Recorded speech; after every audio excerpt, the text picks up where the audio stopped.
down there, it wasn't nothing like where he was just like, leaning and you know what I'm saying? Like leaning and hitting with the kidney shot and the left hook. It was just a straight jab, jab, jab, straight. Canelo get on the ropes, jab, jab, jab, straight. Left hook, jab, jab, jab, straight. Bounce off. So you don't get hit with Canelo's counter. Canelo talk about, so nigga, I'm sorry, Bivol, but if I knew I had the power to take that motherfucker out and he's gassed out like that, telling me, come on, man, I will knock that motherfucker through the ropes. But it is what it is. He still got the victory. But shout out to my brother Juice going on, brother, man. All right, man. What's good with you, man? I'm gonna start calling Canelo Mr. 10 too. Mm-hmm. Cause he Yeah. got it was a 10-2. And my guy, you know, Polo and Pablo and them, they telling me, they like, oh man, I ain't, he Yes. lost, but it wasn't like Wilder. I'm like, oh no, Yeah. don't say Wilder, because Wilder went out there, he was gassed too. But one thing about Wilder, he was trying to take that motherfucker's head off. Yeah, he was trying to win. And what did I always tell you, man? You could tell a lot by a fighter if they're gonna try to win when they down in a fight. And I already put it out there today, and I expect for people to not talk to me, you know what I'm saying, after this, because they're gonna be so emotional and upset, like a lot of the other cats do when you say something about somebody they so called like. Uh it's like this, man. When you lose 10-2, 10 rounds to two, the referees help you out, and you had other losses where they counted as wins, you're not an all-time great, man. You're not an all-time great. And I understand guys like Redman and Michael Montero and Steve Kim and all these guys calling him an all-time great. He's just a good fighter. He's just a good fighter. He's not an all-time great. An all-time great don't get blown out and outboxed in a fight like Like that. that in their Don't try to prime. win These in niggas their the prime. same age. Bivol Right. Canelo's the same age. Right.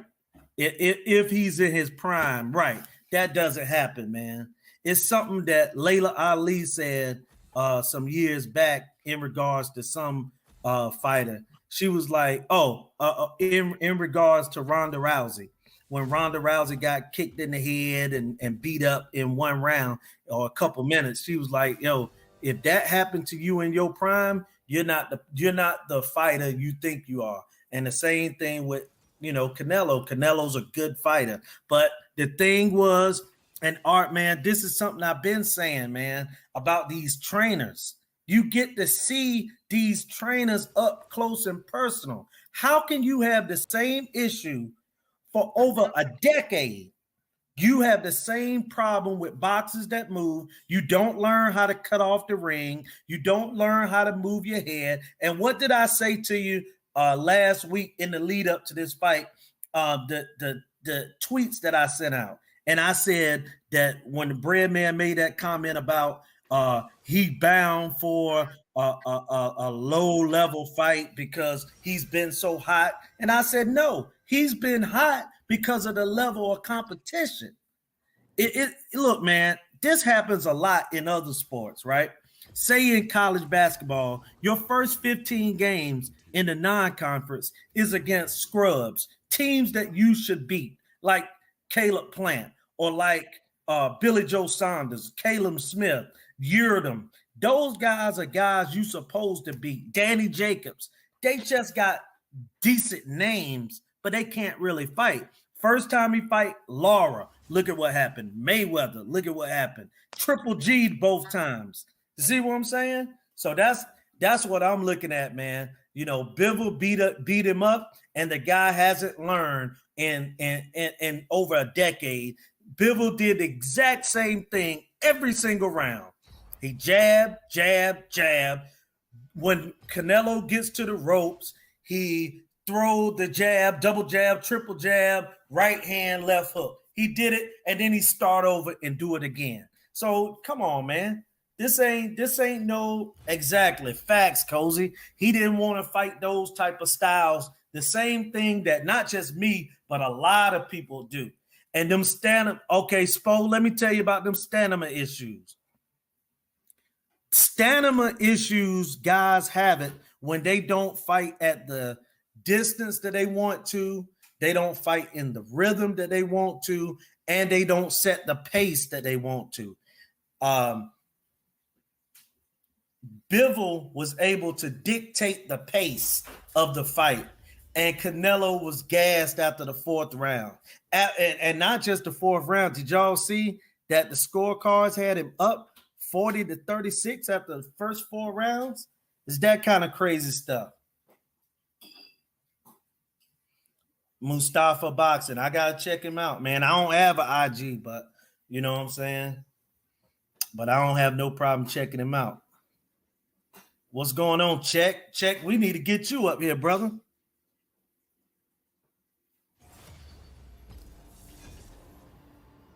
Yeah, I feel you, Boxing.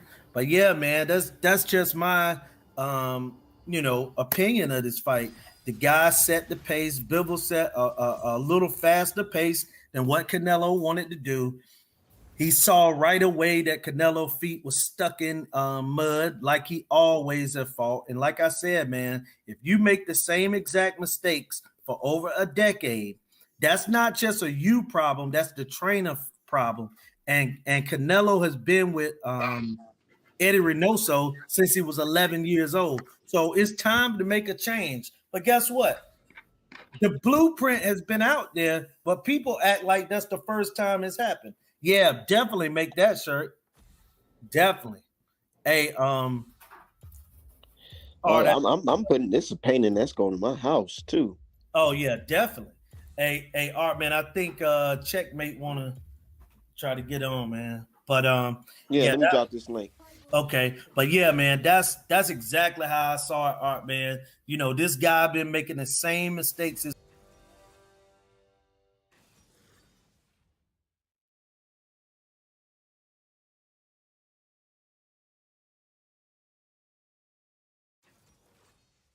you. In order for Bivol to win the fight, he had to legitimately win between 9 and 11 rounds.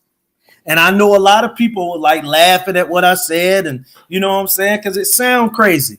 The guy won 10 rounds and won 115, 113. Had he not won 10 rounds, he wouldn't have won the fight. He wouldn't have won the fight. So it's crazy, man. That's crazy. And also, too, where was that power? I try to tell people that guy doesn't have no devastating one-punch power. Bivol said it, too. Yeah. Bivol's never heard him. Bivol's like, his power, I ain't really feel it like that. And then Bivol said something that made me laugh so hard before I got on live. Matter of fact, let me see if I... No, I can't play it because it's going to get copyrighted. But anyways, it was a fight from a video from Fight Hype. And they asked him, they said, Bivol, so he was punching your arm. You know, how that feel? And Bivol looked at his arm. It looked red and shit. But he like, man, what? Oh, yeah, I saw it. It's bruised. He said, man, what? I can fight again. I can have one more fight in tonight.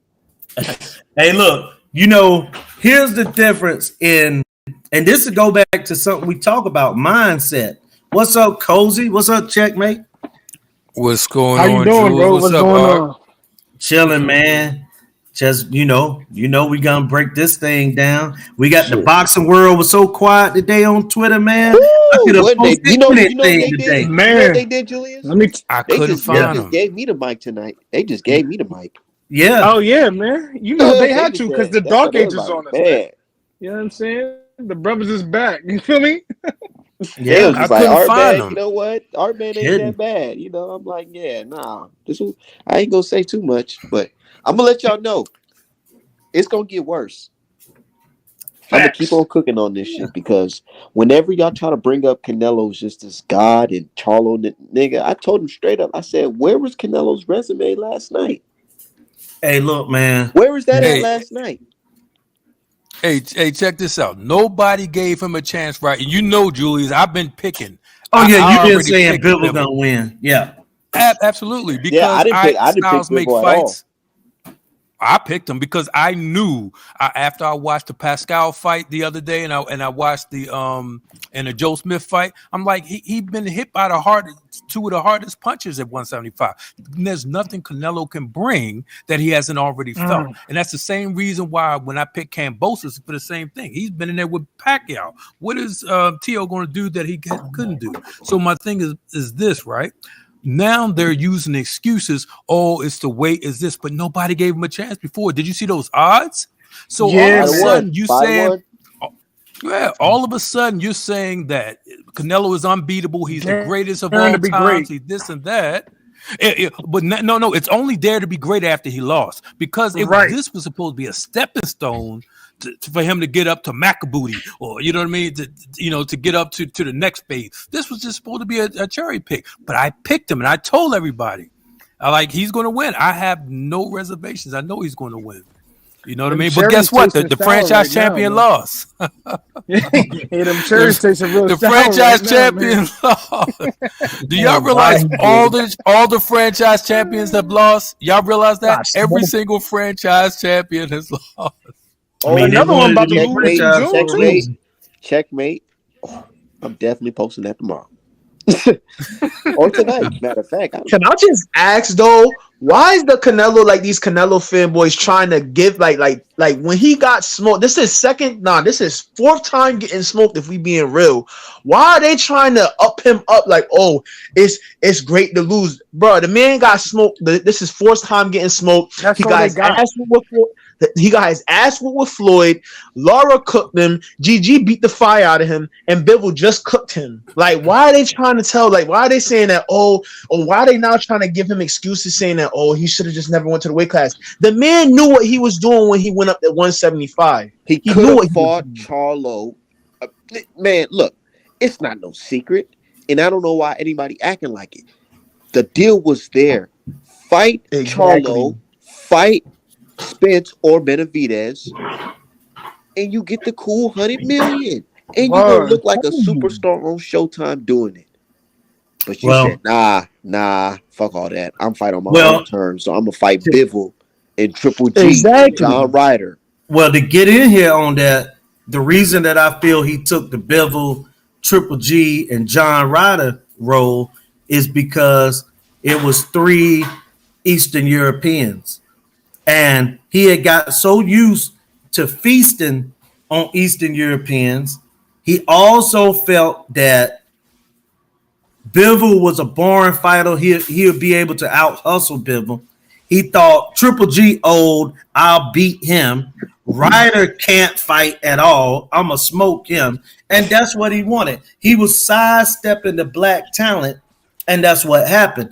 And my thing is this right here, and I'm going to stick back to not just Eddie Reynoso, but I got to say something about Canelo as well. All those people, and I sent out a mass tweet.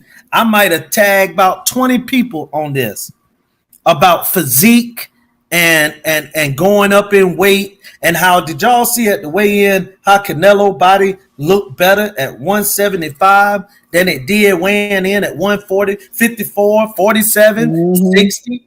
See what I'm saying? You know, and hey, man, a lot of times it's this. When you use steroids, you lose part of your prime. You're not going to be able to sustain it. You know what I'm saying? But that's what I feel too.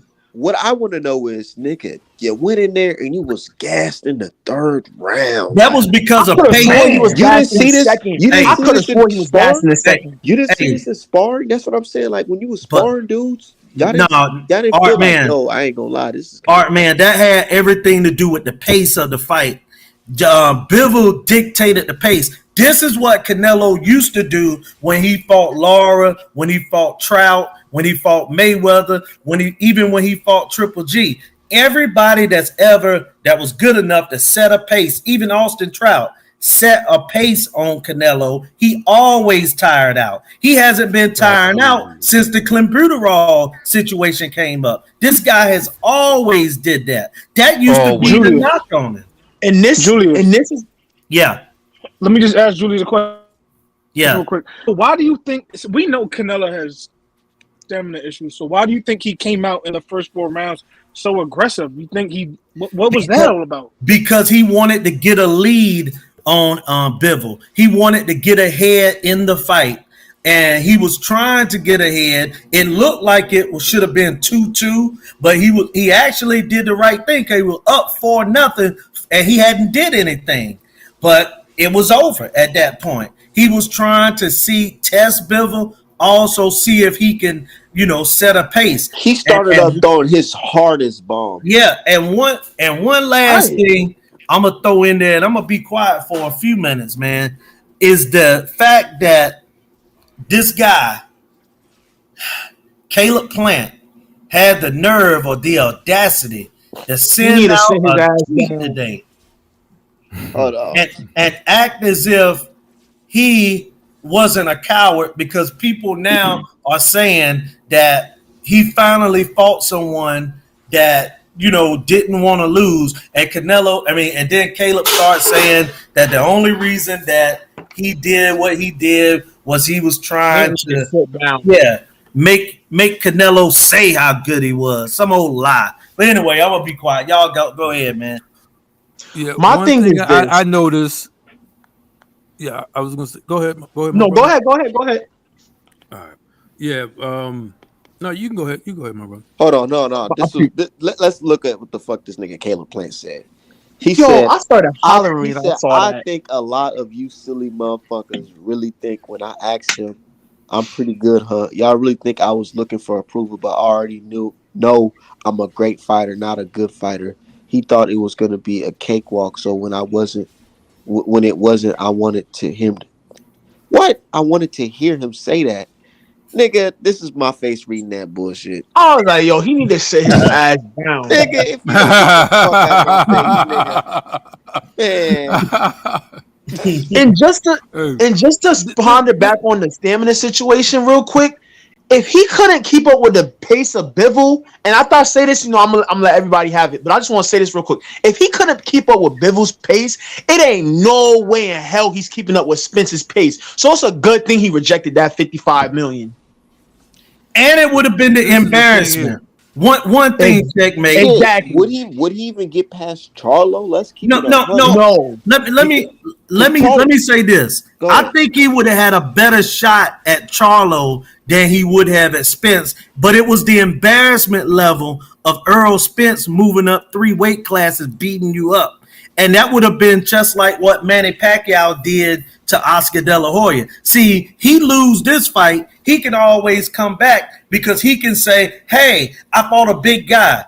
But if a little guy moves up and stomps you out, there's nowhere to go. Now, y'all can go ahead now. Yeah. And, you also know, too, real quick, 2 seconds, I'll let you go. You also know, too, with the PBC route, with Benavidez, with Charlo, with Andrade, all them boxers, they all know how to dictate the pace, and they will push the pace on you and not let you be comfortable. Exactly. And he know that, and Eddie Reynoso know that. That's why he ain't go that route. I'm sorry. Checkmate, do your thing. No, I was just going to say that the thing about Canelo, if you notice, all you got to do is go back to the Rocky Fielding fight, or go back to the let's you ain't gotta go back that far. Go back to the Callum fight. He has looked the same in every single fight. He prods for, so he had this extra confidence because everybody else seemed to like they were scared of him, right? So all he did was prod. That's what I told you, Julius, in the post before the fight. I said he got the cement foot. He's going to prod forward. He's going to swing his hooks, and every time he swings like he's chopping down a tree. He put all of his might into it, and this is going to drain him. So this is what he's doing. He's swinging. Oh, I'm gonna hit the arms. I'm gonna hit those aren't scoring. So if that's what the judges was scoring, if people ooh and ah because he's hitting the arms, those aren't scoring punches. Bivol was blocking most of those punches. And one thing that I said that Bivol had to do was use his size, impose his will and be, just at a high pace and get Canelo fighting on the back foot. Every time he did that, what happened? Canelo had no answers for his rapid fire. So the reason why I say that, because he's not Bivol, and I knew he was going to win, but Benavidez is even more aggressive and hands are even more faster. You know what I mean? Exactly. So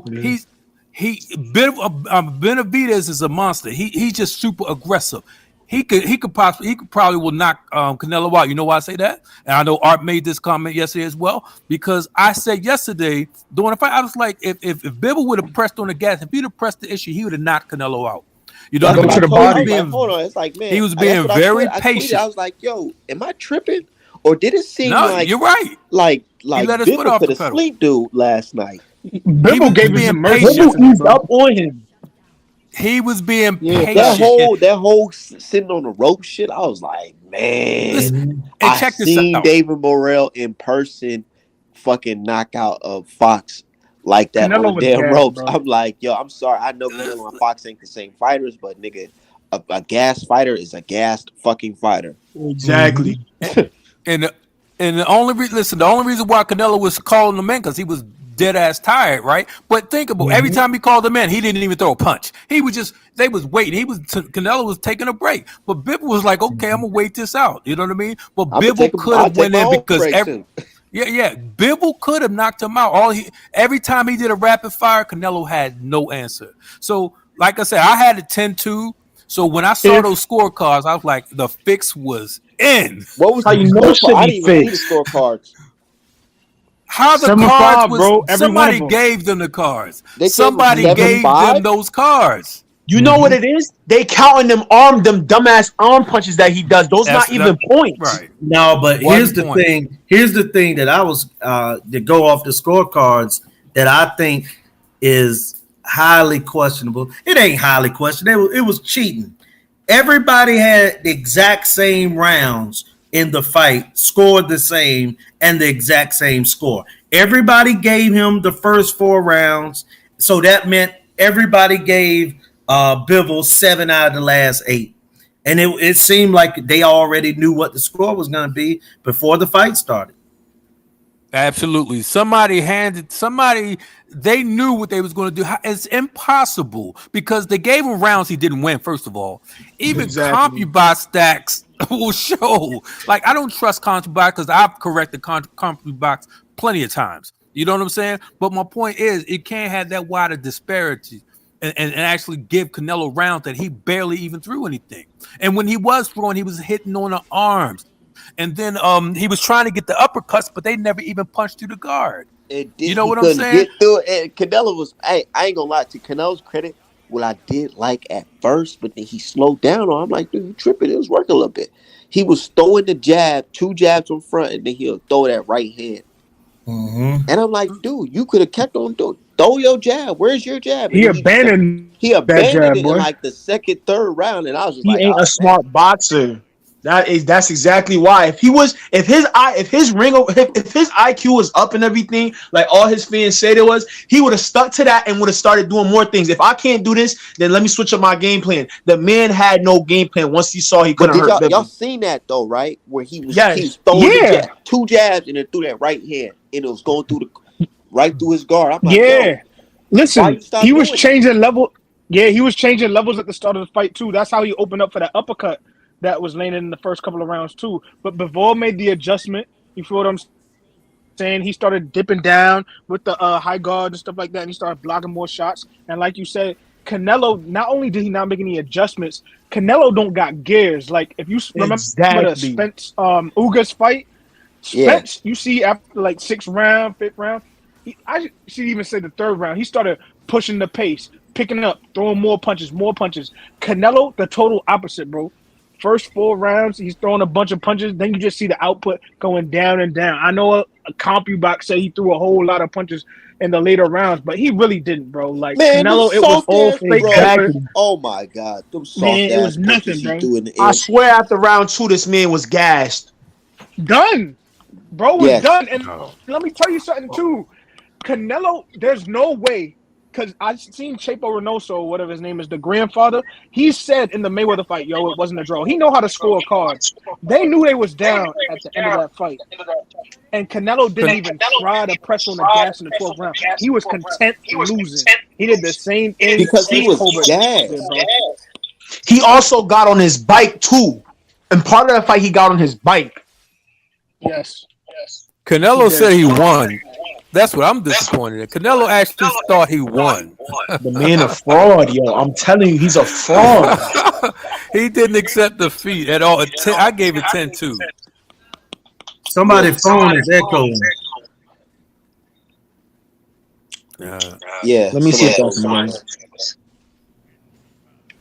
But yeah, Canelo, he really thought like that he could just walk right past this dude. He was, and you know what? It's karma because he was believing the fans. Mm-hmm. He believed the fans. He believed his own fans that don't know nothing about boxing, bro. And he believed them. Neighborhood Husky, Bivol's high IQ is definitely higher than Canelo's. Bivol even said I was going to allow him to hit me on my arms. He said I trained for that, and that way I'm gonna let him shoot his low. And everything Bivol said, he had a masterful game plan. Look, anytime Bivol wanted to back him up, he did it. Every time Bivol threw rapid fire combinations, Canelo had no answer for them. Like that's why I was with you to saying Bivol could have knocked him out if he wanted to. Look, I said this back in March. I said, do y'all think Canelo is the best fighter stylistically? Because I don't. He's flat-footed, squares up, no footwork, and can't fight going backwards. His pros is great upper body movement and countering. No jab, but throws good hooks to the body and doesn't throw many punches. Where was that head movement at, though, man? Y'all got mute your mics. We are not talking. No, that's somebody's. Like I said, it's echoing. That's me. That's my bad. I'm gonna hop out and try to join back in. Okay, but yeah. And when I say Tank is I say Tank has better skills. Canelo, they call me a hater. They'll call you a hater. I was like, who's faster? Who's faster? Who got better footwork? You know what I mean? Who's quick? I mean, again, I feel like Tank is more, has displayed better talent than Canelo. I'm not going to. I agree, and I agree definitely. And here's Tank is not a prodder. And here's my thing about the Canelo situation. Complexion goes a long way with matchmaking and marketing. Absolutely. Complexion, yes. That's why they treated Bud the way they do. I mean, but I tell you what though. If Canelo was really that guy that they said that he was, he really could have got past Bivol. Absolutely. Because Bivol, let's be real. Let's keep it 100, y'all. What was Bivol really doing in boxing that we haven't really seen before from a fighter? Nothing. He's a good IQ boxer, typical Eastern European style. You know what I'm saying? Use the jab, double the jab through the straight right hand. Didn't really vary punches too much. Imagine he couldn't figure it out. Imagine Bivol stylistically if he was on the same weight classes, Boots. How would that go? Cooked. And let me tell you something too, by the way. Canelo, really quickly, let me just say this. Canelo, if he tries to go ahead and do the rematch, Bivol is going to stop him. So he will. They said they ain't doing it no more. He changed his mind. He changed his mind in the post conference. It took him 30 minutes to change his mind. Bivol would definitely knock him out this time. Bivol mind, you got to understand the way his game and his execution. You know what I mean? He allowed Canelo to punch himself out when he chose to. He went to the high guard, the shell, and Canelo couldn't penetrate it. And then I didn't see Bivol hurt not once. Canelo was swinging for the fishes, throwing home runs every punch. Bivol took it like a champ. Bivol said that in the post. He was like, Canelo was trying to throw all his hard punches. Canelo don't throw. He wasn't trying to throw soft punches. He's just loading up on every punch, which is bad for stamina. Like you're winding yourself just doing that. See that this is Canelo, his mind. He got his fans and this Dolce Gabbana pajamas. He got this thing, this mindset though. I can do anything I want because people think I can believe anything I want. Obviously, the judges. He had the judges in the pocket. He started believing his hype, and what happened? It showed. He got exposed, and you know what? Every time he get exposed, you can see the frustration on his face. That's how he looked with Floyd. I saw the same facial expressions I saw against Floyd. You know what I mean? When he feel like he can't knock you out. You know what I mean? He just something. His soul leaves his body because he's like, oh, what am I going to do now? Facts. He ain't had nothing for that boy. Listen, man. Let me tell you something. it went from last week, his Canelo partner getting whooped, washed just like that, to Canelo getting Man, washed just like that. man. And let me point out something else too, real quick. Canelo is what, 5'7", 5'8", 175. I don't call it daring to be great to fight at 175. I call it a lack of discipline. You're 5'8", 5'7". You should be fighting at 160, 154 pounds. How can you not make that weight? Earl Spencer's taller than you. He can make the weight. The Charlo brothers are way bigger than you. They can make that weight. Like, what is going on, Canelo? Like, that don't make no sense to me. I'm sorry. And I don't everybody's give you like, credit Canelo for just so jumping up in weight classes. big. He's so big. Yeah, like, yo, he's so big. He has no stamina because he's overweight. He's too big for his frame. He needs to lose the weight. I thought he was going to be more cut. I thought he was going to be more cut because, you know, when he is at the lower weights, he was more cut. Well, we know it's the clenbuterol, but he didn't show that type of definition that he normally showed. Hey, man. Again, bro, clenbuterol go a long way. The clenbuterol helps you cut weight and retain muscle. So he could have been using that shit and make 168, 160. But I feel like the reason why he don't want to do it is because even let's say you take the clenbuterol that helps you get on the right way, you still go get cooked by the level of opposition that's down there. And I don't care look, let's be real. I don't care what the media members say or none of these trolls say, because Canelo's resume did not save him from getting his ass whooped last night. So can we stop it with this? Can we not stop it with this? Oh, his resume is so impeccable. Look at the comparisons. Hey, look, man. I gotta, and I know these guys be listening to your show, Art, man, because I can tell, because I say certain things, these guys will block me and things like that. Because, you know, when I be sending out tweets, I say much more on here than I do in the tweets.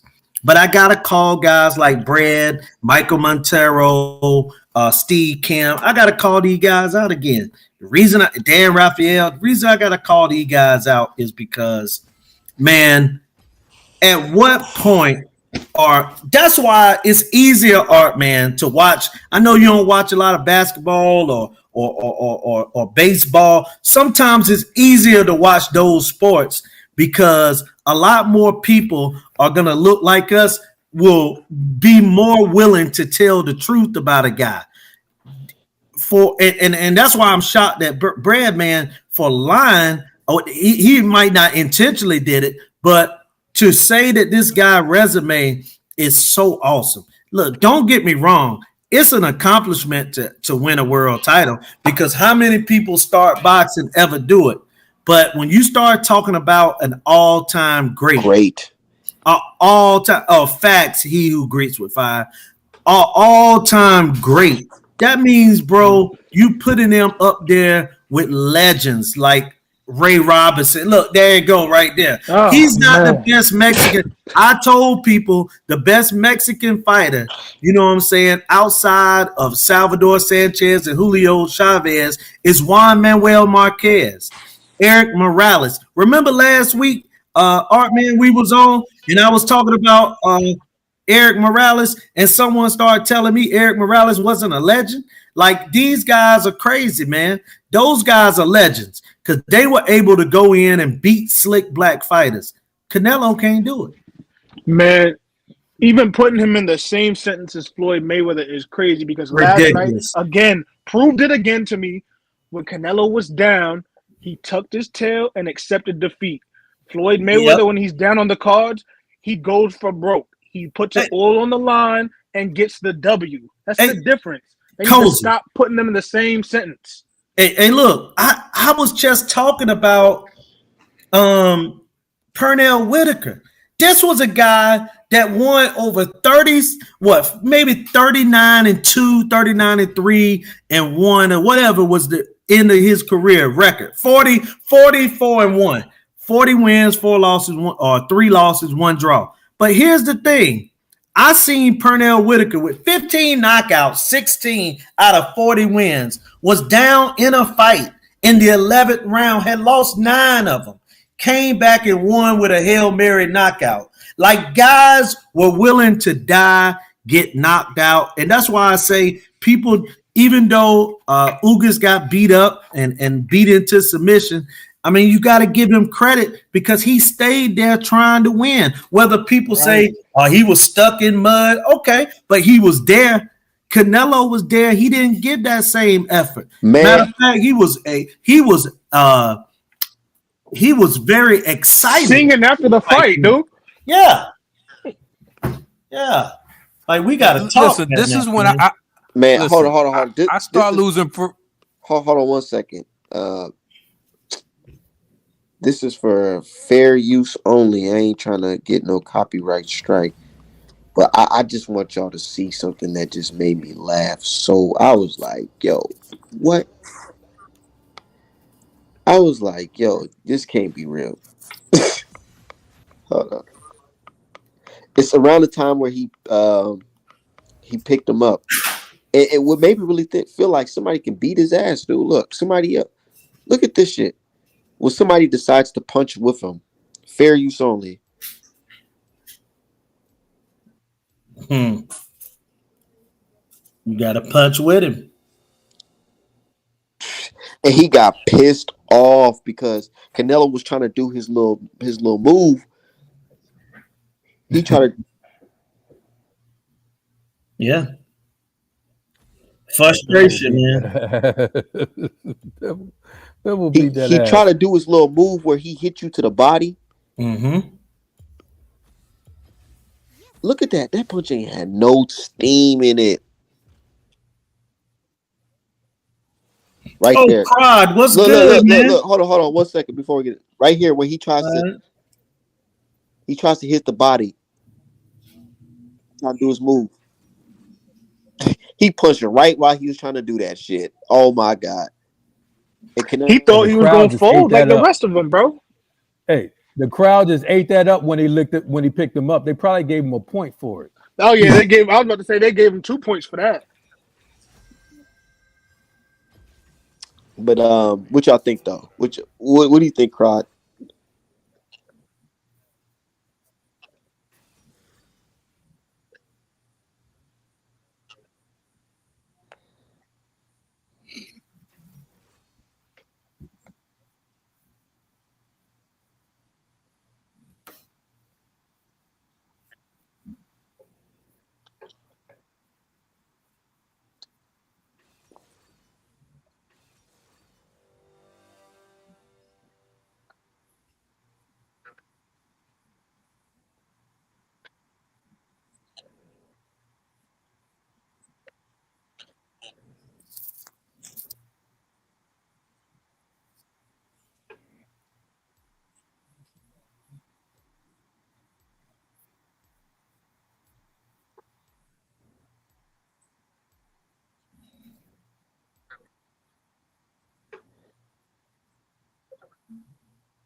He mixed it up. But my thing is, I feel like Bivol, he didn't up the pace like how Spence did against Hughes.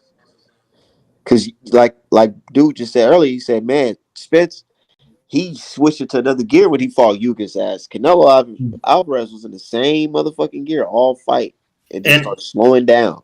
And look, man, it was a lady named Kat trying to say something about his conditioning and this and that. Oh, I heard the excuses. You heard it. And I all said of that is his fault. And I said to her, he seemingly has a lot of energy when he don't fight top level fighters. That's because, man, and that's a lot of guys, man. But see, the thing is this right here, checkmate. I want you to hear this. A lot of times when you say something against people, favorite fighter, they dismiss it. You're a hater. When you say, because sometimes you just speaking the facts. Canelo is a different fighter when he fight lesser guys. He one of those fighters that I appreciate, a guy that knocks out a guy that shouldn't be in the ring with him. But that doesn't make him great. You know what I'm saying? And this guy, like I said, he made the same mistake in the last decade. Huh? Some guys can't even do that. Knock out guys that's not even supposed to be in the ring with them. True. And I give Canelo credit for that. But that doesn't take away from other stuff. Okay. Mm-hmm. Yeah, go ahead. for all the excuses, see, my problem with all the excuses is this right here. Correct me if I'm wrong, but Canelo, the last couple of fights has been making between 45, 55, 65 million dollars every fight. And I'm not trying to count nobody's pockets because again, I'm not a hater. But LeBron spends what, $2-3 million on his fitness, nutrition, all this stuff. Yes. Errol Spence, same thing. So I don't think what's Earl Canelo's spent that excuse, much, man? but he spent. I'm not saying Earl spent that much, but I'm just saying, he invests into his body. Right. What is the excuse for Canelo? Because the stamina issues have been the same his entire career. Are we just supposed to believe that it's impossible for a man who's been boxing since he's a pro? Well, he did invest in the Canelo has an injury, man. That is true. I forgot. That's right. Yeah, and they don't want to disclose it. They're gonna disclose it when he about to retire, though. I'll tell you that. Yeah, clenbuterol. Nah, his knee. Yeah. He got no cartilage in his knee or something, huh? Yeah.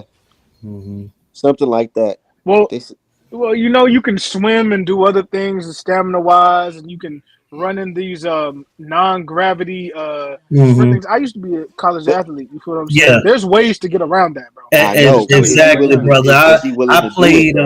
Look, let me say this, Art, man. I gotta say this, bro.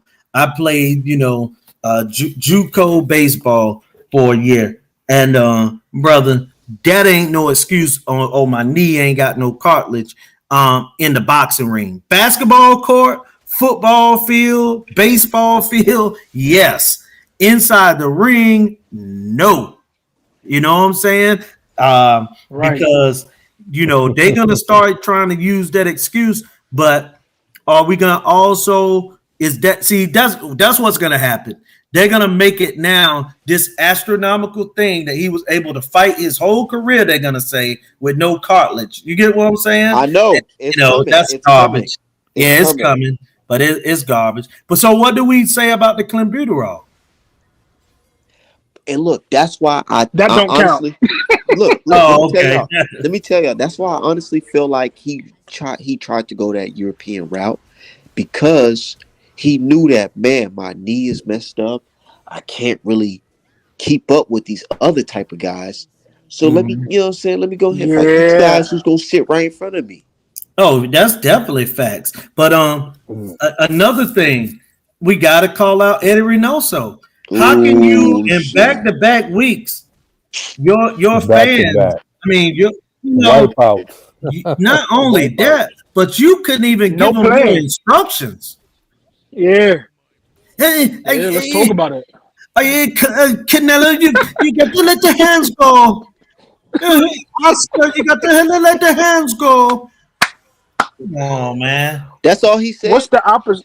That's all he had, man. Yeah. What's the opposite of the Trainer of the Year award? What's the opposite of the Trainer of the Year award? They need to garbage. That's what I posted on Twitter. I said that nigga needs to get that motherfucking the worst Trainer of the Year award. 2 back-to-back L's in your champions got blown out. And also, man, what is all this? I'm sorry, man. I'm not being nice. I'm throwing the gloves off, bro. Man, these guys don't know nothing.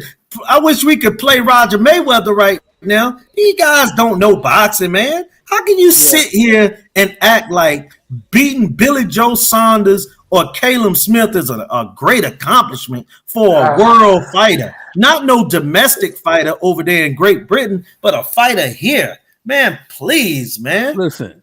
Floyd beat the man 36 years old. Yeah, go ahead. And they always got the same talking points, especially when you bring up the fact that he ducked. No one has successfully answered the question, why did Canelo duck Andre for undisputed 160? Why did he only fight 2 fighters at 160? He's boring. Before he left. He's boring. Right. So Rocky felt it wasn't boring. Yildirim wasn't boring. Right. You know what I mean? So Callum wasn't boring. So Liam Smith. Right. Liam so who did Smith? these guys fight? Don't give me the excuse. Listen, and then they Bill always boring, say, nigga. The fuck? Listen, and then they always say, well, why don't then they always say, why don't Charlo and Andre fight each other? I say, first of all, Eddie Hearn said there's no fights for Charlo unless he come join the zone because they got all the fighters over there. So why hasn't Eddie Hearn given Andre the fight with the zone top fighter or champion? Because once that happens, then Gary, then you're not trying to use PBC to build him like you were trying to use Tevin Farmer to lower Tank. We know your play game. We know what you're trying to do. So my whole thing is this: they got all those fighters over there. Every champion except for Charlo is the zone. You know what I'm saying? But I tell you this though, I gotta tell y'all this though, man. Hold on. Before you get into a crowd, let me speak on this. I gotta tell y'all this though. That relationship Eddie Hearn and Canelo got right now, y'all think it was a close friendship? Oh man, watch how ugly it gets. Watch how ugly it gets because y'all don't understand that he has a deal with these guys. So yeah, you lost to Bivol. Now you still got to fight another guy over here, and then on top of that, you got to fight another guy on here. What if Canelo? I mean, what if Canelo don't want to fight Triple G? What if you say, you know what, I want to fight Charlo now? All right, man, they're gonna come off that deal. He can't even do it. He can't. I feel like he's locked in. No, they're gonna come off it because that's a big guarantee they got, and he lost. They're gonna come off it. Canelo will be a free agent. He's gonna be a free agent. They gotta recoup that money. That's the thing. Because they did not perform. I'm telling you, that pay-per-view did not perform like they. And that's why I'm saying they have no way, they have no route to recouping that money. That's why they got rid of him the first time. So it's kind of crazy. They got rid of Canelo the first time because they couldn't recoup the money. Then they got back in bed with him. Now he lost the fight. No. And speaking of losing, check this out. Have y'all realized that Eddie Hearn's and Matchroom and the Zone's top 3 fighters have all lost? And back to back. Yeah. Yeah, that's why I said thank God Devin got away from him, man. He got a chance. First it was AJ, then it was Dylan White, and now Canelo. That is such a horrible, bad streak. So you got all this money, and now you don't have this leverage.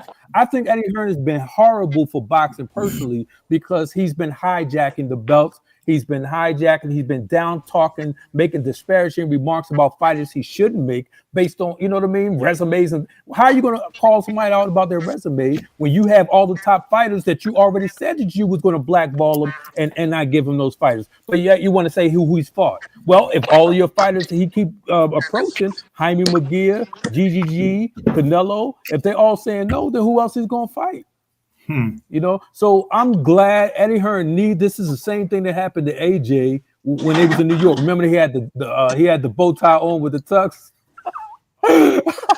Absolutely, I'm loving it. I'm loving it more. I'm loving it. It's restored balance back to boxing. Yes, boxing won last night. Boxing.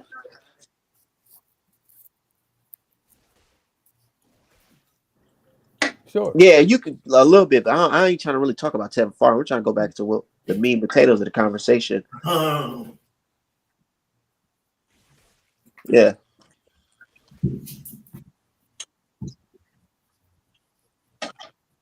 Mm-hmm.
Man, but Let let's just me ask you let's a be question, clear. Cry. Is Tevin Farmer your friend? And I'm asking for a reason. Because I ain't got no love for Tevin Farmer. This is a guy that tried to act so uppity about a trucking business. This is a guy, now think about this. He had no career until Eddie Hearn. Now, this shows you the marketing of Matchroom. That a guy with 30 fights and 4 knockouts went to Europe and got 2 or 3 knockouts over there in England. And now we praising, to bring it back to Canelo, we praising Canelo for knocking out somebody in England when Tevin Farmer went over there and was knocking people out. Man, please. I don't rate Tevin Farmer for doing that shit, for fucking riding with Eddie Hearn instead of just fighting Gervonta Davis for the money that was presented. Absolutely. And then he turned down $2 million, y'all. Facts. $2 million. Eddie, I told y'all Eddie did that to him. And Eddie had him fight 2 or 3 times in about 70 days for probably about $500,000. So, like I said, man, and I can't even name them dudes he fought, and I don't even care. Absolutely about it. All I know, contract was worth $2 million. Yeah, I mean, come on, man. Made that in one fight. Tevin Farmer's a big disappointment. Yeah, he could have did it. Yeah, but he didn't even have to go to Eddie Hearn. The best of luck to that brother in his career. Eddie did that. Eddie Hearn did it. Eddie, look, and I feel like a lot of boxers feel like this. Well, like what Bomac said, Julius. I feel like a lot of boxers think like this. Mm-hmm. Oh well, we gonna sign with the new guys because these new guys, they, we different. We don't do with them. That's right. That's right. We ain't gonna mess with them black guys, even though we blacker than they is. And look, my thing, we gonna get some of this new money. Yeah, we get because at that time, he who greets with fires, right? The zone was giving a lot of scrub fights. They were paying for fights, but before that, Lou DiBella gave him an opportunity where he could have fought. He could have fought Tank. That's what I'm saying, man.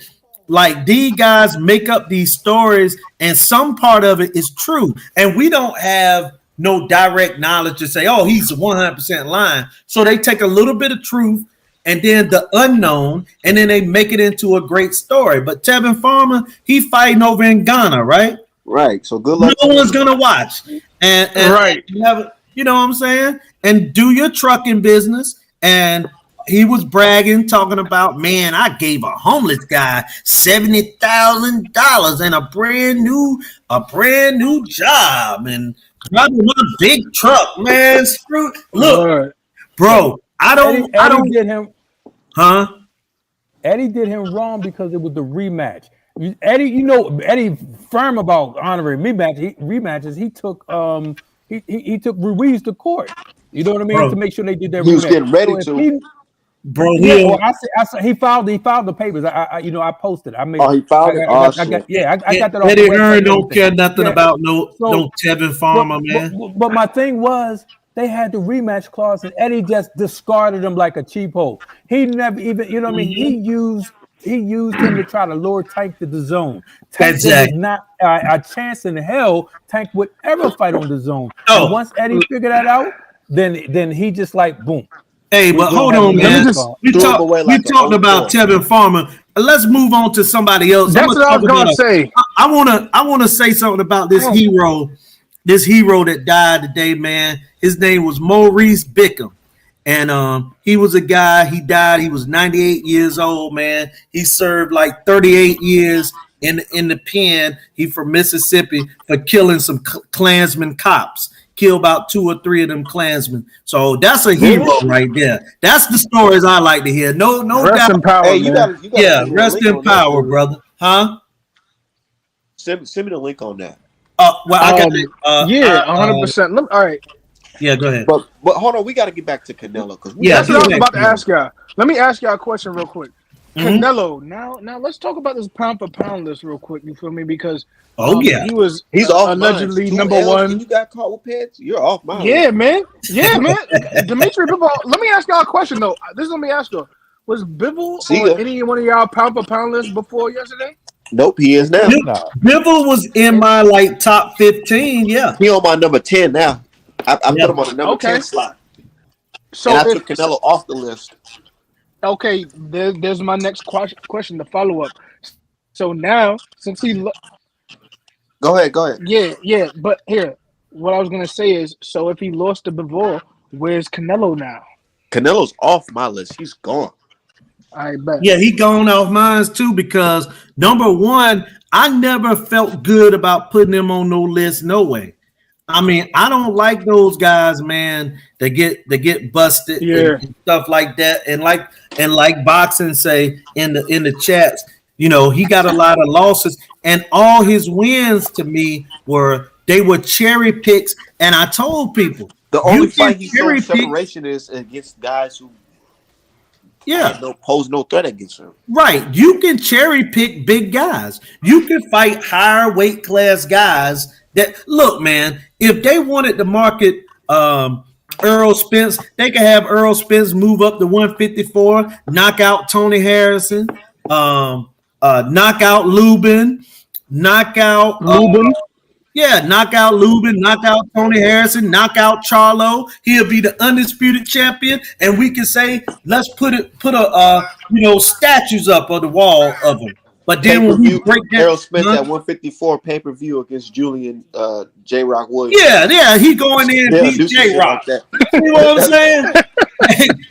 but that's what I'm saying. And shout out to J Rock because he a real brother. You know what I'm saying? I like him. But we just talking facts right here.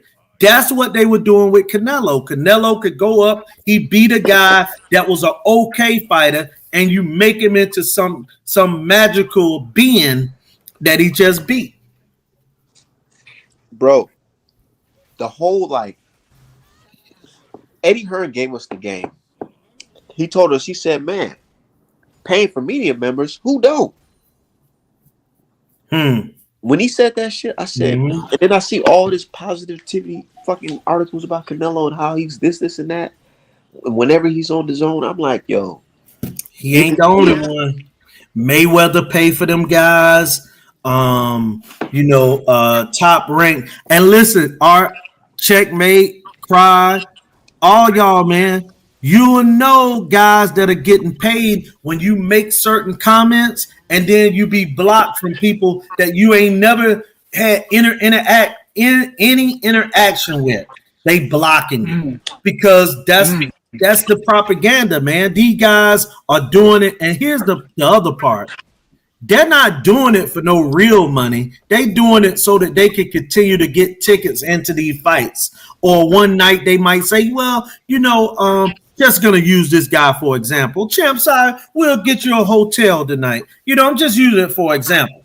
And then they write these nice stories about him and stuff like that. They're phony, man. Give you VIP pass, you get to take pictures. You get to take pictures. When Canelo walk by, say, hey, Canelo, and snap it. You know what I'm saying? Or get Bill Haney to grab him and take another picture with him. That's another thing. I gotta say it again, man.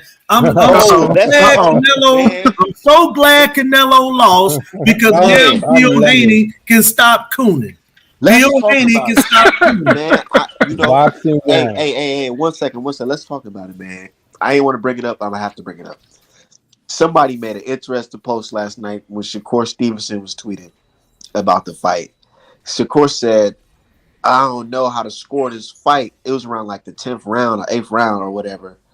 And one of his fans said, man, the level of dick riding you doing right now is insane. It's insane.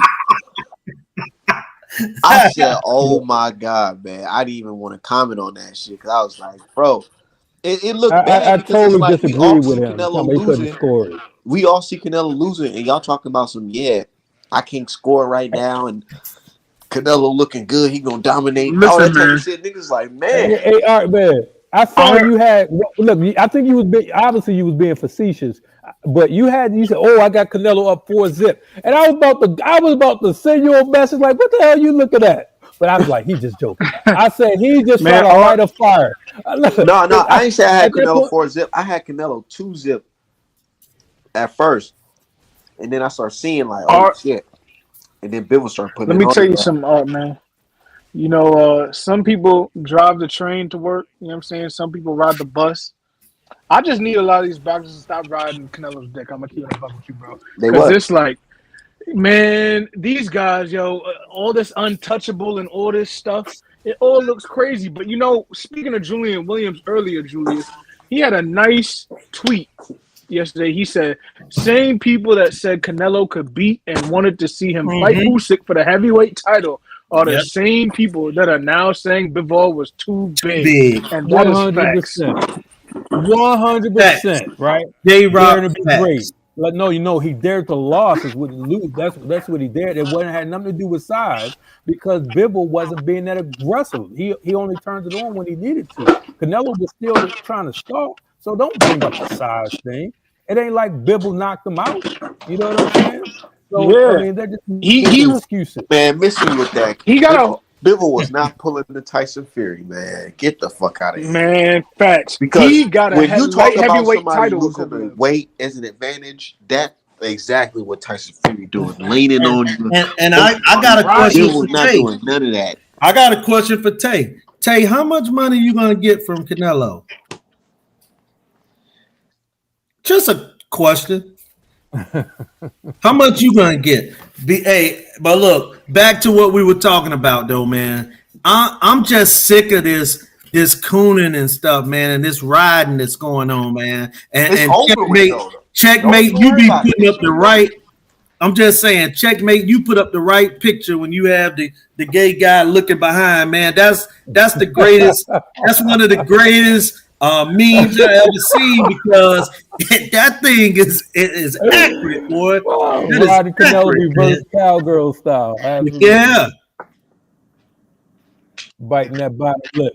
Hey, listen. So this is the thing about the rematch, right? Bivol said he can make 168. The only way this rematch should take place is if it's for all the belts, for 168 and 175. Because Tank did it. Tank fought Leo for 135 and 130 belts. So if Canelo wanted to do that rematch, gonna get them titles.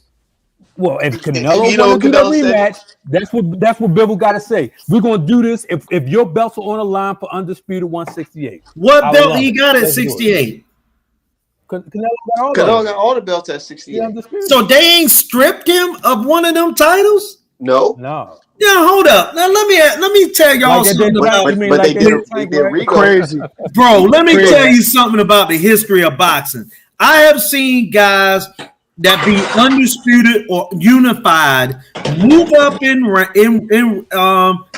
weight, and they are immediately stripped of a title upon fighting for the title at a higher weight class. Like, come on, they're gonna let a loser hold all the belts hostage? Right. Yeah, that's horrible. That's what happened to Rigo. Y'all don't understand. That's what happened to Rigo. Rigo lost to Lomachenko, and they stripped him of a belt that he had. Yeah, exactly. Weight class. Exactly. Look, and I made a post about this, right? Had he won, let's say Canelo would have won, right? He would have had 5 days. They gave Tank 5 days to make a decision to drop the belts because he could only be in one weight class, right? So they would. So that means Canelo was talking about going for undisputed 175. That means he would have had to drop the 168 belts anyway. So why are you holding this hostage? So just make a decision. That's why I'm so glad. I hope the Canelo era is over. I'm sick of it. To be honest, they should be sending them letters out to Canelo right now. Make your decision. Facts. Because we got the hella guys that want those belts at 168. So what are we doing here? Are you staying at 175 or are you vacating the belt? Tay, let me say this one thing, Tay. The one difference in Canelo and most Mexicans is this part. And this is what even the Mexicans don't get. His complexion carries the day because people, they say he Mexican, but they look at him far more greater into something else. They was loving telling y'all if he was a Mexican that looked like Yuri Boy Campus or you know what I'm saying, or looked like Marquez or somebody, they would have said, I won. Yuri Boy, you got to make a decision. Now the WBA might have let him keep both, but the rest of them would have been stripping him. So I'm just saying that complexion that complexion got something to do with Canelo too. It ain't just being Mexican; it's the type of Mexican he is. That's a fact. That's a fact. Hold up, crowd, real quick.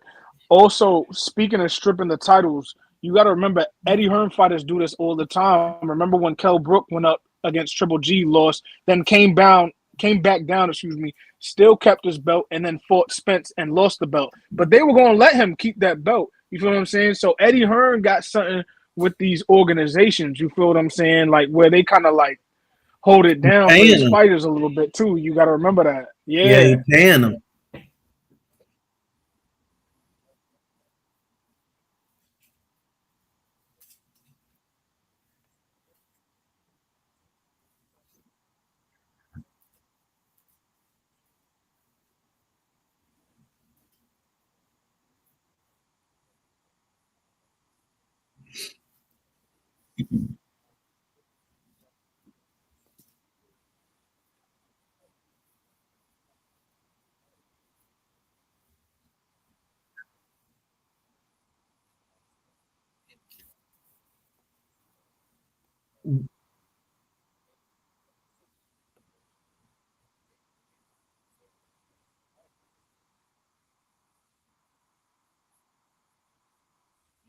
But you know that it's a difference between Canelo and Julio Chavez Sr. And the difference is Julio Caesar was a Mexican superstar.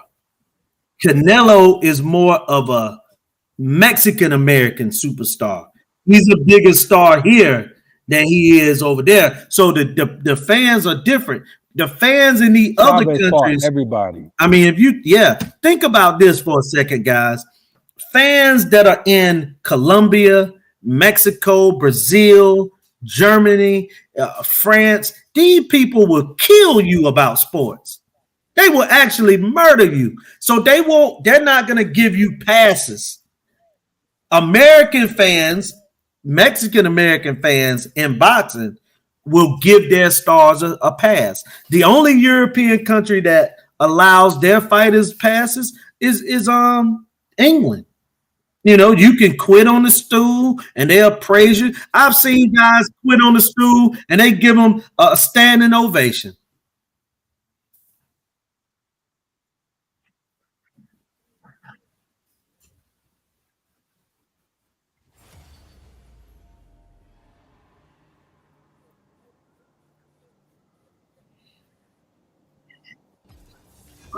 Cry, you're gonna have to answer that question for me though, bro.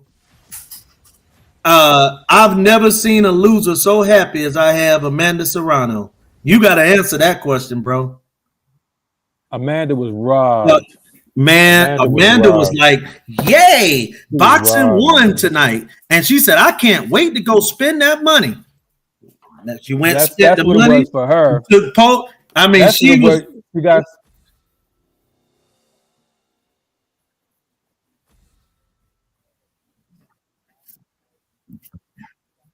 I would give you that, Crowd, if she didn't take a picture and take a video a day or two later inside of the mall and said, hey, I'm about to go and spend some of this money, guys. Go look at it. Go look at it, Crowd. Straight up. It's up there. Kaylee Tate.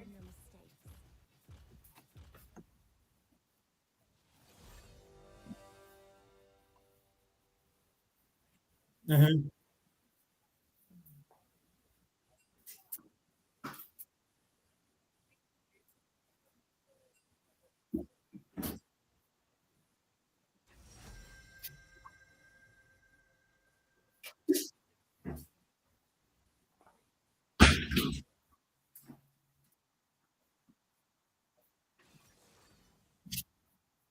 Yeah, she looked very happy. I ain't gonna lie. She looked like, man, I got more money than I ever thought that I could make in boxing. Like, I can't believe they actually gave me $1 million for this fight.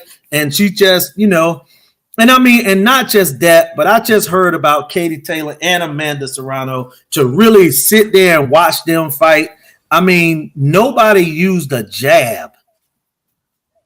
like if they had used a jab or threw a body shot, I think the fight would have been over for either one of them. Like I was disappointed, but it was a good scrap. But I was disappointed, man. She got paid, like Tay said, and she was so happy. And she going by her some, some bags and some clothes, and man. I mean, 100%. I think Canelo saw the Serrano game plan, and he tried to implement it. The exact same one. Yeah, exactly. But same result too. Well, my problem is Katie Taylor had like 4 robberies within those pontoon fights. She lost the fight before Serrano, and now she just lost to Serrano. I'm sick of this, and she get the Canelo effect. It's unreal that you can clearly see a person lose, but then you glorify them even after the loss. Like when Josh Taylor lost, everybody knew Josh Taylor lost, right? Mm-hmm. But they still, you know what I mean? They crucified him because everybody like, no way. But they don't do that to Taylor. They just still put her on a pedestal. I don't get this, man. This is why, I kind of stepped back away from boxing for the last 3 months, whatever the case may be, that I just got sick of all the politics just destroying the beautiful sport. I have so much passion for boxing, but when I see all the robberies, when I see all this, the negativity, when I see all the media, the races, it's just like, come on. I just want to enjoy the sport. I could do without the Twitter. I just want to enjoy the sport. I'm with you.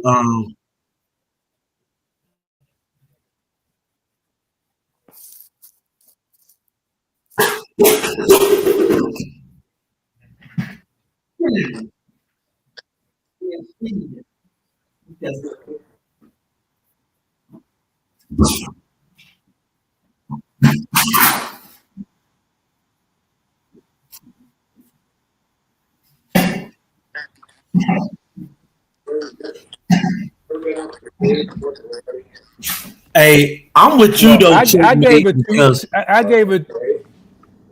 2 10-8 rounds personally myself. I gave it was 2 10-8 rounds where she had her almost out on her feet. Now, one of the judges did give her a 10-8 round for that. That's I true. believe it was the 5th, but I gave her 2 because I'm like, this girl is almost knocked out. Matter of fact, if that was in England, if it was somebody else, remember how what's the when Anthony Joshua fought? What's the African guy name? Takum. Takum. He touched him 3 times and they stopped the fight. Serrano was killing her. I'm thinking they're going to stop this. I'm thinking a corner going to stop it. Nobody stopped it. So I'm like, okay, well, at least that got to be a 10-8 round. And to rob that girl like that, man, I'm just like, it makes you lose faith. Like they tried to rob Bivol last night, but he had something for him. Well, I'm going to say this, Checkmate, to add on to what you were saying about stepping away sometimes. Bro, when the disgusting stuff that we be seeing, them cats sent, Art Man, all about this Canelo thing, man. They sent him the picture of the Slave Master. Yeah, Canelo Slave Master. Yeah, and like I said, man, that stuff is disgusting. And also the part that I don't like is the cooning, man. Like it's easy. Like I would be cool if we could just watch the fights and that'll be it. Like that's why I say it's easier to watch other sports because we could just actually watch the sport, but we can't even do it in boxing because the commentators are biased. Like it's biased all the way around. The commentators put themselves in a position where, the commentators put themselves in a position where they're literally blocking me. And I haven't even some of these commentators, I haven't even said a word to them. All right, that's what I've been telling you, bro. That's why these guys, and I'm just gonna bring the guy up because 2 reasons. Number 1, I don't care, and number 2, no one's gonna do nothing. But that's why I be saying about these guys like the champ side and the guys that we feel barbershop conversation that we felt like was down. Oh, that those dude. Guys, oh my goodness. Those guys, man, are you know what I'm saying? I haven't heard anything from that champ side guy. I really don't even If you point him out on the street, I won't even know who he is. I wouldn't know him right now. I'm being honest. I wouldn't know the guy. Not only would I not know him, I've never conversated with him on Twitter, on Facebook, nothing. Don't know nothing about it.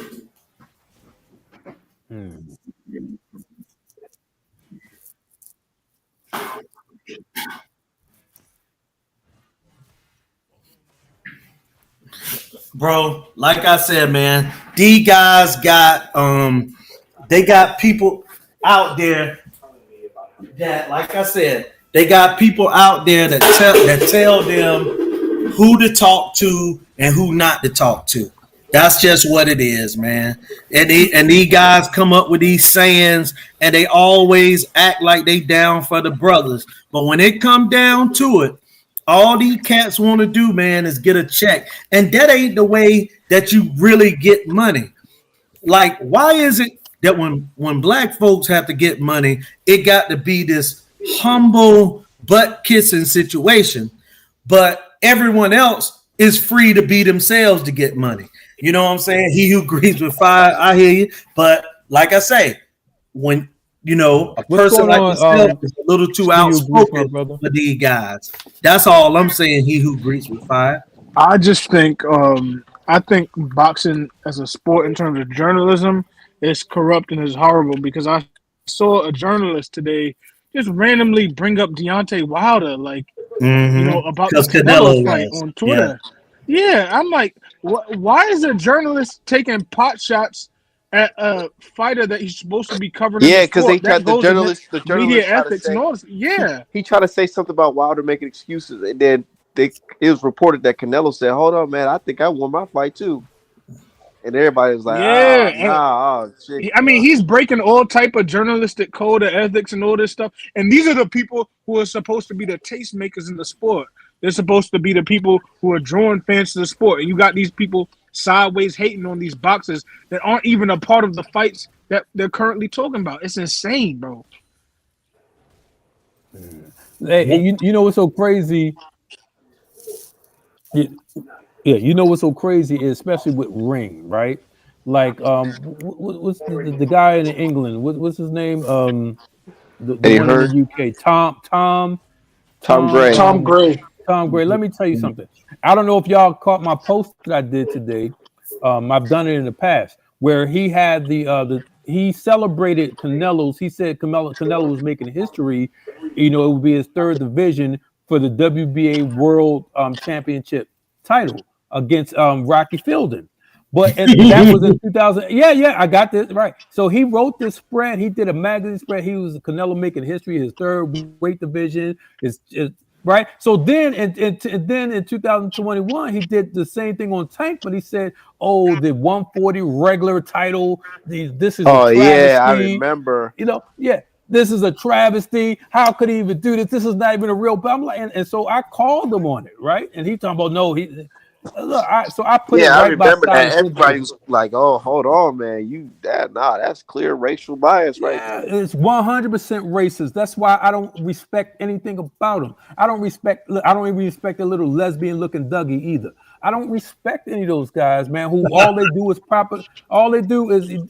push propaganda, right? Think about this. Remember when Tank was he was about to fight after the Gamboa fight, lesbian Dougie, made the video. It was like, Ellie asked him, so why is not Tank ranked in 30 or 35? Dougie going to say, well, because he missed weight. First of all, he did miss weight. He weighed in at 134.8, 134.6, and he won. You know what I mean? So then he can say, well, we would have ranked him, but he said he's not going to go back down to 130, so he's kind of in limbo. That's the type of racist bull shit that I'm just sick of, man. You know what I mean? So when it's they got Virgil Ortiz on there missing weight every fucking fight. Oh, listen, this is why I'm sick of it, but it needs. I don't even know if he's coming back to boxing. Man. Who's that? Ortiz. Virgil Ortiz. Trying to make weight. Yeah. Guys have had it before and came back, but it's dangerous, man. All that because you want an advantage. That means you're not confident in your skills. Let me dismount. Let me dismount on this real quick, fellas. Real quick. So think about this: a fighter that everyone knows skills is a pound for pound fight. I don't care about the accolades. I'm talking about skill for skill. Tank is and should be in anybody's top 10 when it comes to skills. Period. Okay. So why would the Ring, supposed to be a credible media magazine and boxing Bible, whatever you want to call it? Why would they say, well, we don't rank Tank because XYZ? And then every year they had him behind Burchout. Burchout is a horrible boxer. He was just bigger than everybody, but they always had Tank behind him. And then of course, when the thing with the like I was telling you about, they didn't even rank him at all. So the racism in boxing is just so horrible. I think they need some type of class action lawsuit against it, something. Let me know where I can sign up, because if boxing fans get behind it, it will change things. But we talk about it, but no one actually does anything to make any changes.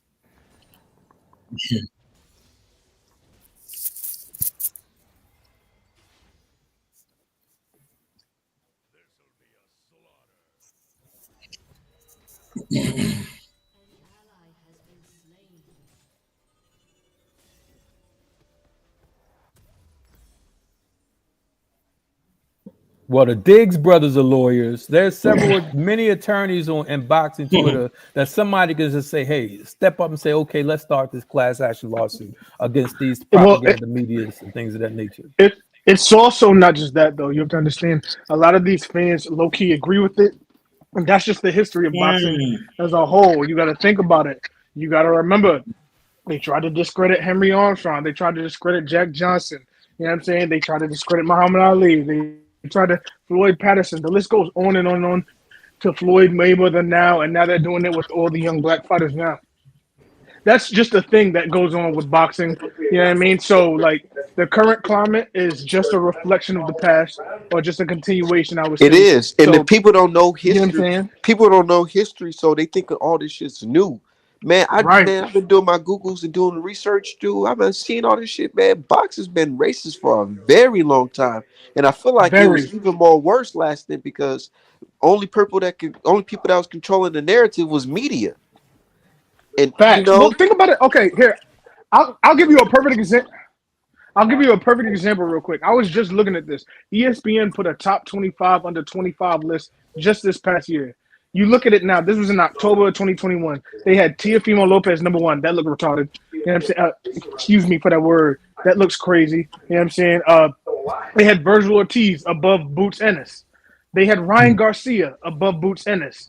Nobody in their right mind thinks that these people are better than these people, but they do it to control and present a narrative, because boxing is always about race. Race and boxing are intertwined. People can pretend like it's not, but that's the case, and it will always be. So we can't just assume these fans are all against this. A lot of these fans support this. That's just the truth, man. Like I said, for me, it made me step away. It wasn't even really about the fans, because I gut them like a fish. You know what I mean? Choke them with their own spleen. You know what I mean, on Twitter. I don't, but it's just the overall, just everything, just the negativity. It's supposed to be a beautiful sport. Why, when someone has an outstanding performance, you just gotta say something negative? Anytime Eddie Hearn opened up his mouth, it's something negative about a PBC fighter. I'm sick of this dude. I want him out of America. I want him, the Boston Tea Party, back across the pond. I'm sick of that. He has been horrible. He has been horrible for American boxers. And every time he have a show, he trying to I don't care about no damn Ted Cheeseman. Stop trying to push your British fighters on us. These are regional fighters. This is the reason why, again, every time they come over here, we smack your fighters up. Like I said, his top 3 fighters, Dylan White, Canelo, and AJ, a loss. You had 3 big losses in a row. I think you need some more losses. The only one he got left is the one, my favorite British fighter. What's his name? Damn, my mind is Conor Benn. I've been saying about Conor Benn for a while. Like, okay, I really like him, but he's gonna get knocked out. He's gonna run into some steel here. You know what I mean? But I still like him. but I need him to lose because I need everything Eddie touches to lose because I need He him. gonna I'm lose. just Don't worry telling about you. it. Hey, He what's going sure on? He is. greets. I just want to shout out my brother. He greets. He who greets with fire. That's a good idea, sir. You know, you and I will chop it up on Twitter about that. See what we can get done, man. Because just some changes just definitely got to be made, man. We got the Daniel Canahan and that and the WBC, you know, forming a relationship and bond and marriage at the hip to them until the tables turn. Like again, Mauricio should be fired. He should not be allowed to We operate in boxing. well, with Mauricio, you're gonna have to do something other than fire. You're gonna have to just, what I'm saying, cease the operation because he got that from his dad, Right. Jose. So ain't What no board that can vote him out. you right, but he they can stop them from doing business in America. So the Absolutely, thing which would you see cripple. you seen my post? Yeah. Have you seen my videos Yep. and stuff I did I on that? saw it. You're absolutely right too. Yeah. Yeah, so it's so crazy. He said I offer him my full support. Anything that WBC needs behind him, they're doing Right. great things. They're going to make UAE is going to be the new mecca of boxing. He was totally pushing for everything. Pro Mm-hmm. Bellum and the now defunct what's this? What is it? The Global MC. What is it? MTK Global. Yeah. MTK. So Yeah. yeah, he was pushing everything for MTK and Pro Bellum, and so he was Facts, Box. basically partnering with them, right? So something has to be done. The feds got to come knock on his door. Something has to be happening. We can't have this operating. This is the same guy who invented the the duck belt. You know what I mean? So, Mm-hmm. the franchise duck belt. So this guy to me has been ruining boxing, and Eddie Hearn has been ruining boxing, brother. I don't know I why agree. people want to give Al Heyman any, grief when he You doesn't even already know utter a why. word. You And already most of know his, why.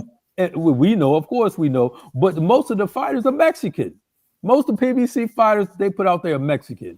You know what I mean? So Yeah, they constantly talking. but they give the platform.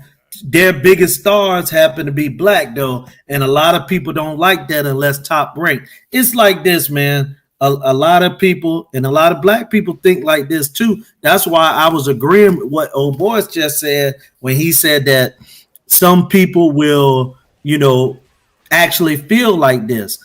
Well, he who greets with fire. I hope your aunt is in Maryland because I need to holler at you, brother.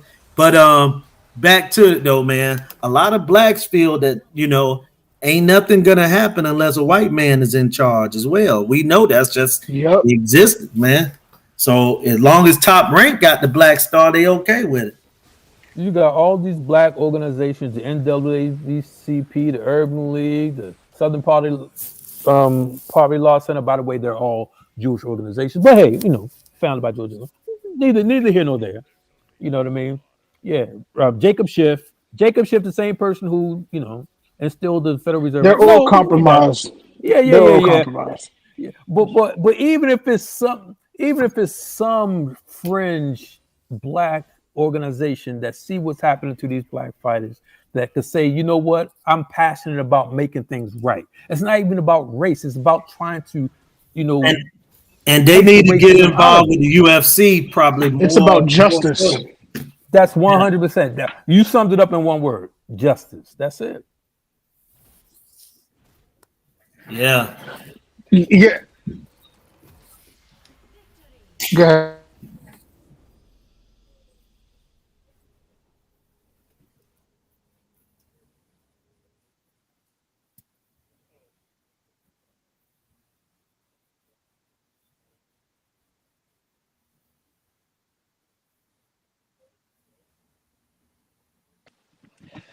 The problem with that is you remember what Julius just said, man. A lot of these people just, they gotta a white man has to be leading them for them to believe in it. You feel what I'm saying? Period. So Mm-hmm. not a Right. lot of these people that go along to get along. You feel what I'm saying? Mm-hmm. So that's kind of like a pipe dream, the Wakanda thing. I feel what you're saying, but it's more of a pipe dream. I think really what you really have to do is you have to have big black fights where the young black fighters can see a great crowd like Tank has in Atlanta or whatever, like this, for Spence. instance, the Spence Bud fight used to be huge. So that way they see, oh, we can make money working together. That will be the catalyst for change. It's not going to be like, oh, let's separate our own league, because a lot of people are going to be like, oh, I like the deal I have. I don't know. There ain't no problem with what's going on over. You know what I'm saying? So, like, we can't rely on that, but you just have to start somewhere. You feel me? The guineas do fine by me. Yeah, I don't know if y'all seen that movie. Y'all ever seen that TV show, Godfather Harlem? Oh yeah, Yeah, it's like that. That's my joint. Bumpy Johnson. Yes, sir. Yeah. He tried to do something like that where it's like, yo, we can all work together. And the black dude immediately thought, well, shit. So you gonna be the boss? The dude Right. from Baltimore. Yeah. You gonna be the boss if we do this? I think they from Baltimore and it was from Ohio or something like that. Bumpy Johnson, yeah, he was from. Actually, Bumpy was from South Carolina. Carolina. The dude was crossing them. Yeah. One of them was from Baltimore, and I think one of them was from Philadelphia. One was from Philly and one was from Baltimore. And crossed them when he was trying to do the right thing. Right, and boy, I've seen some guys from Philly get down like that too. But look, I was gonna say this, man, and this is just hurtful, but it's our people sometimes. So it was a situation, right? I was telling a black guy, I was telling him, like, look, man, you can make this move, it'll work out for you. I told him, he didn't listen to nothing I said. Apparently, some white guy somewhere told him the exact same thing. He came back to me and said, man, you know what? I got a good idea from Mr. Charlie. He told me the exact same thing I did. And then it became a good idea. And like I had said to Art Man before, it's just the truth. Like some of us brothers have been in the court system. We go up into the courtroom and we wait on court-appointed lawyers. It could be a white man walk in with 70 rape charges, but if he wearing a suit and tie, we ask, is that our lawyer walking in here? Just the way that it is, man. We're in a bad system, man. He who agrees with fire. You said that's the guys from South Philly? But yeah, man, I'm just telling you, man, it's crazy out here, though, bro. It's crazy out here. I know a couple of years ago, PBC was talking about starting their own belt. I wish they would. I wish they would do something. I would support that, because that way you can leave Eddie Hearn and let because Eddie Hearn has already told them, unless you join the zone, there's no 160 fights for you. We got no fights for you. We're going to do that for the light heavyweights. We got better beer. We got all this. It's going to be across the board. Eddie Hearn boasts this stuff, and he says it, and he's been to his word. He's been basically blackballing Jamal Charlo from 160 fights, big 160 fights, but then at whiteballing, and then asking who does he fight. Well, idiot, who is he going to fight if you got him all and you're not letting him fight anybody? Right. The thing about fight, though, I never have ever asked it. I've never questioned who if you fight. If you prove yourself, you prove yourself. You prove yourself before skill, before anything. I recognize a person's skill, just like Frank Martin. I recognize Frank Martin's skill out the gate. When I first saw it, I was like, this guy is sharp. I recognized Tank. When I first saw Tank, when I believe he was his 8th fight, I saw him, it was on Spike TV. You know what I'm saying? I was like, this guy is there, and I've been a Tank fan ever since. You talk about that fight when he was hitting that boy with all them uppercuts. People act like they don't. People act like they don't see it with their own two eyes. You can have the best resume in the world, but if you see a guy based off his style, you can say, man, this guy he look like he ain't easy to beat. Like Boots. Yeah, man. Boxing is the only sport that do that, to discredit guys that look good on the eye test. Like in basketball or football, if a guy is unproven in the pro ranks but was a superstar in the college rank or the amateurs, he automatically a top pick, or he's a guy to watch. In boxing, Tank ain't proven himself. You know what I'm saying? It's always something else. Well, he beat Santa Cruz. Oh, well, Santa Cruz was a small guy, It's always Leo was actually the bigger guy. Leo is 5'7". He was the bigger guy, the longer guy, and it was an excellent fight. But again, you don't. Leo is a Hall of Famer. Leo is a 4-division, 5-time champ. You know what I mean? Right. Since 2012, and he's still a champ. You know what I mean? Since Exactly. 2012, you guys want to discredit that victory? It doesn't make any sense. All because it's PBC, all because it's Tank, all because you don't want him to get more flair, fanfare and acknowledgement for it. It's ridiculous. And my it's not thing only is that this right here.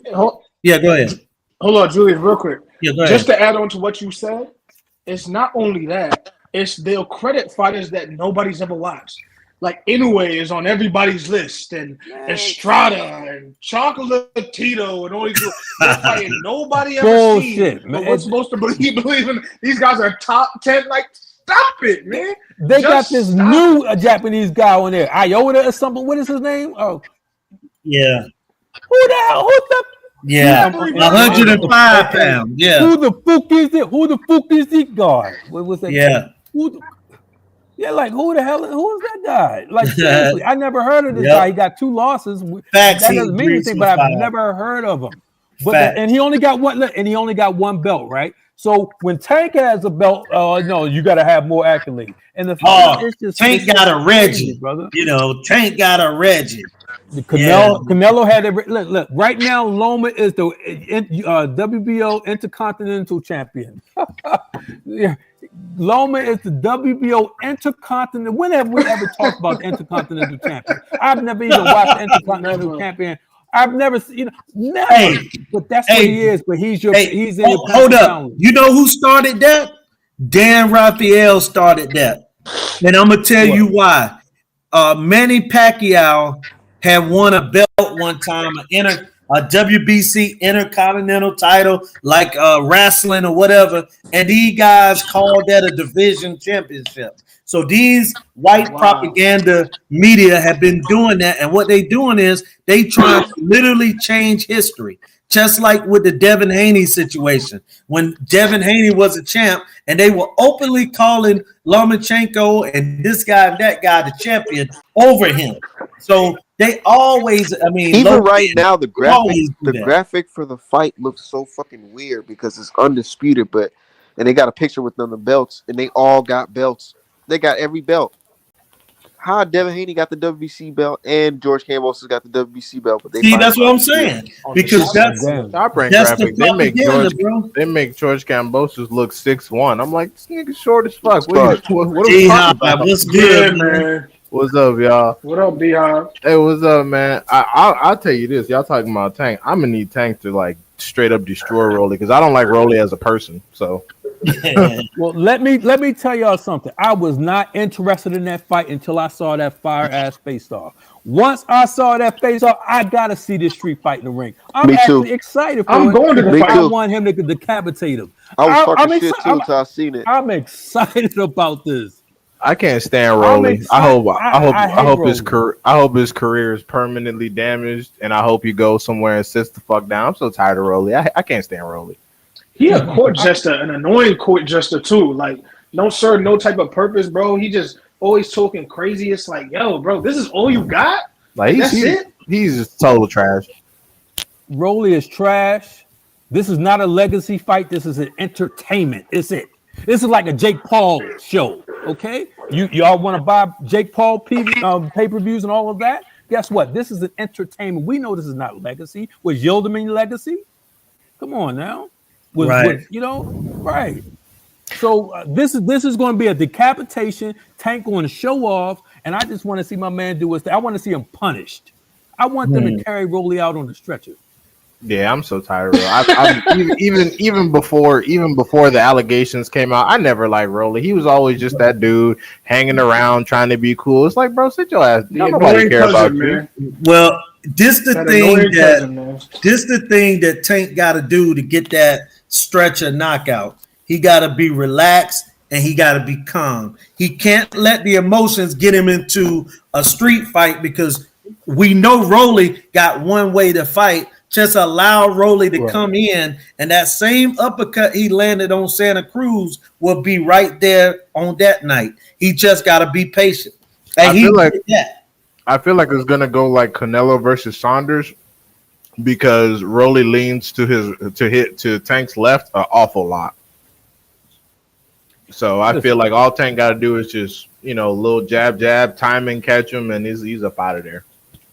Y'all remember we used to see Tank? Y'all remember we used to see Tank put the hands behind the back and all of that? We're gonna see all of that stuff. I think Tank gonna be bringing out some shimmies. I hope he doesn't do that with Rolly. I hope he do. Yeah, I want him to do that. Just get him up out of there, bro. I love the entertainment. I love when Tank entertains. He hasn't done that for a minute. Because Rolly is an idiot, but that's Rolly's only advantage. He fights like an idiot. Like, see, Tank is excellent. Tank is an excellent. Tank is an excellent boxer, so he understands the fundamentals of boxing. Rolly is not fundamental at all, and unfortunately, that's his biggest asset. Hey, let me say this, man. Every once in a while, I like old Oscar De La Hoya. Not the part of Oscar that's wearing the fishnets, but Oscar came with something funny, man. Oscar said to Canelo, "It isn't too late yet to switch back to the best promoter."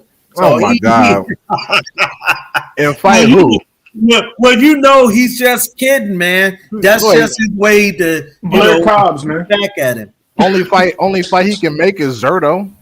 No, I'm just saying to you, that's his way of really rubbing it in on Canelo. Also, I know y'all probably got into it, but two things. One, if Canelo rematches Bivol, that's perfectly fine with me. I couldn't care less. But if he doesn't, Jamal Charlo needs to go ahead and see if he can contract Bivol at 168. This is for me. This is one of those I see something moments. Not to mention he doesn't have shit to lose. And if he does, I agree with you. Yeah, and if he does take an L, that's the guy that beat Canelo. So fuck it. I know Benavidez can beat him though. Benavidez and Bivol is going to be a great must-see fight. No, man. I don't want to see that. I believe in my spirit. I believe in my spirit that he has to fight Boo Boo Andre. You know what I'm saying? I think that's the fight that Charlo needs to have over. Well, that's why I said Benavidez. Well, listen, the only fight I want to see Charlo go up to 168 for is Canelo. Other than that, I want him to become undisputed 160. You know what I mean? And notice that everybody always talk about him moving him up. They want to move him up and move him out of that weight division. Why? He just got there. Why are you trying to move him up? I never hear you tell non-black fighters that they should move up. Oh, you should fight because you want him to have an instant disadvantage against Benavidez.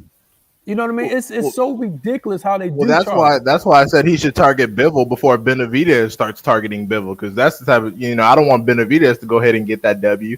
I want Charlo to roll the dice and take it, because the rest of the division is on lockdown and nobody else gonna fight him.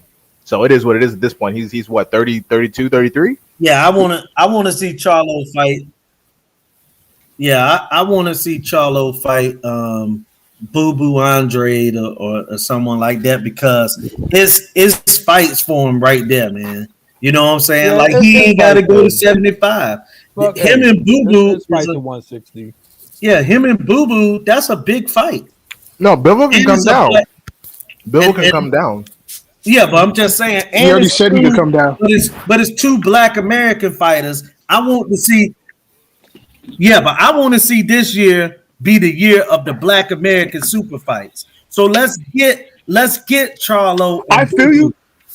He could still do that at 168. He can fight all those people. He can fight Andrade. He can fight Bivol. He can fight Benavidez. But the point is that Bivol is going to fight Beterbiev probably.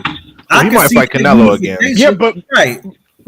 All D-Hop is saying though is the style of Bivol, all them straight punches. Bro, Charlo can catch and shoot too with Bivol, and he not gonna be at the same size disadvantage as Canelo, and he could outbox Bivol to a decision. Outbox, and he can hurt him. Coming up the Canelo fight, that's what I'm saying. You feel me? Bivol's jab. I feel what you saying, D-Hop. Yeah, Bivol's jab is a disorienting jab. Charlo's jab is to hurt you. That's the one thing that Charlo's have in common.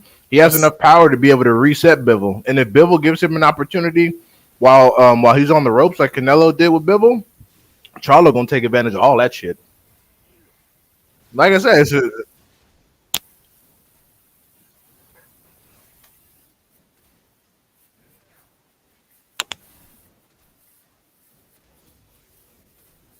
Oh, that That's ain't not gonna gonna happen. happen. That's not gonna happen, bro.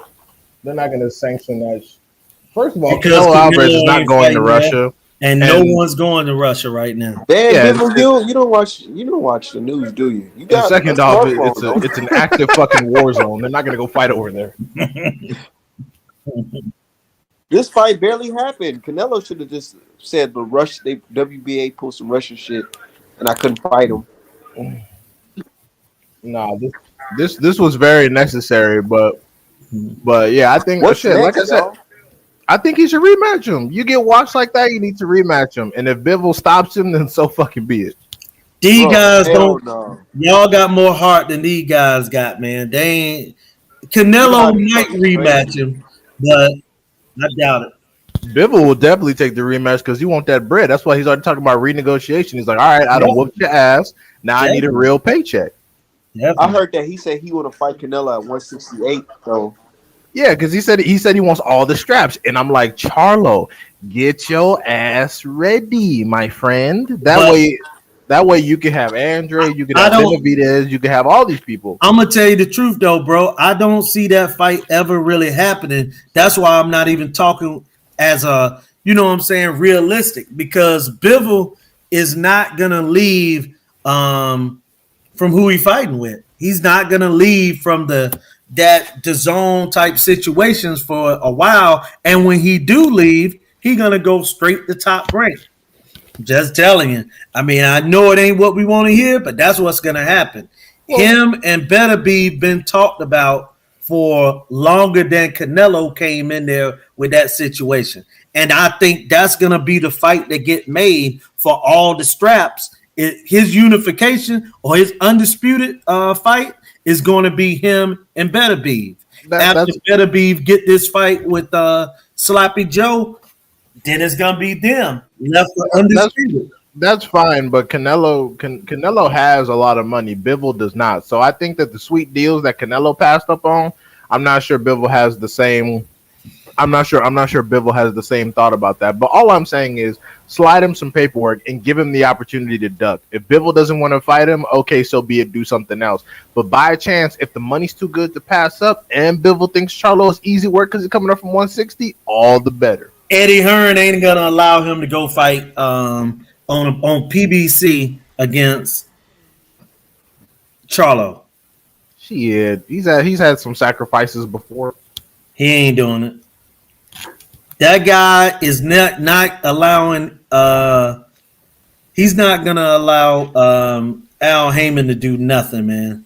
I mean, not where he helps him, so he ain't gonna do it. I mean, this guy, he can't even hide his hate and racism towards Al Heyman. Well, He's fuck it. not Let gonna help let him in Charlo nothing. let Charlo go to the zone and get that shit. Then I mean, like I said, at And, 160, and we know the track record of PBC going over there to help out Eddie Hearn. they got then all Charlo got. Charlo got to stop him. It is what it is. It's the same as Devin going to top rank. You better stop him. You better stop him. And I think at 168, especially, because I believe styles make fights, there's a good opportunity for that. Yeah, Listen, I feel about you. the Canelo Bivol rematch. It happening. About the Canelo rematch, one thing I said, and I stand by this, is that if it takes place, it should take place at 168 or catch weight for all the belts. Bivol said he can make 168. Something does not sit well with me knowing that Canelo just lost, but still calling himself undisputed champion. So therefore, when Tank fought for the 130 and 135, it was okay. Nobody had a problem with it. So why can't Canelo fight for the 175 or 168 belts since you think you're going to beat him? So if all the belts are not on the line, if I was Bivol, I would hold that hostage. Say, you put all your belts on the line, then we can fight. Other than that, why take the fight? I know for legacy that sound good. That Bivol put his one title up and Canelo put his 4 belts up. But man, I'm telling you, it's too much hostage situations going on, man. Just give up them straps at 68 and let's see some real fights happen at 68. I mean, the guy ain't gonna really campaign there like that no more anyway. From this point on, I would no, Yeah, no, go no, ahead. Julie. I was just saying just for the rematch only. Bivol could Right. drop the belts after he win. I'm not saying he's going to fight at 168. Right. I'm saying those belts on line, you win, you become undisputed champion, then you just relinquish them right after you win. You know what I'm saying? Right. Hold them for Right. a month or whatever, and just Right. let them all go. Even though I think that at least 2 or 3 of those belts supposed to be vacant at this point. Now, no other time in the history of boxing a guy move up with undisputed or unified belts, lose the fight, and still keep all his belts. And he's still 160 franchise champion. Right. It just happened. It just happened with Julio Cesar Martinez. He went up in weight, got his ass whooped by Chocolatito, came back, and now he's talking about unifying with Sonny Edwards. But that's one belt. Now that's one belt, and if he didn't have a mandatory, I can understand that. It's at least 2 or 3 mandatories due at 168, and this guy is still going up there and gonna fight an undisputed fight. Because ain't none of them filed any paperwork, right? Well, Benavidez is fighting for a interim title, right? Yeah, against punk ass Lemieux. Yeah, but I'm just saying, so that lets me know that at some point, we know the WBC is not going to be the belt that, make him vacate. But I just don't understand how this guy still got the 4 belts after he got beat. He was supposed, it's crazy, man, but that's just part of the politics. All that stuff. Dude, all that Loma stuff lost. Loma lost, and they try to slide him in. You know what I mean? Politics. To fight Cambosos for undisputed. Nigga, you just lost. How are you skipping a line? Loma was 1-0, lost 1-1. They got this. Again, these people just get these advantages. That's just unreal. It just cheapens the sport. All that stuff with Bivol sounds good, but his broke ass is going to take whatever version of Canelo he can get next, even if it is just for the light heavyweight strap again. He ain't had no real bread. Yeah, that's why he brought he bought his first little silk sweatsuit, and he's buying nice watches all of a sudden. He ain't had no money, so if Canelo offer him another fight, no matter what the conditions are, he gonna be like, oh shit, I'll take it then. Well, I actually like Bivol personality. You know what I mean? I've never even heard him speak before. You know what I mean? So I like his personality. I think he.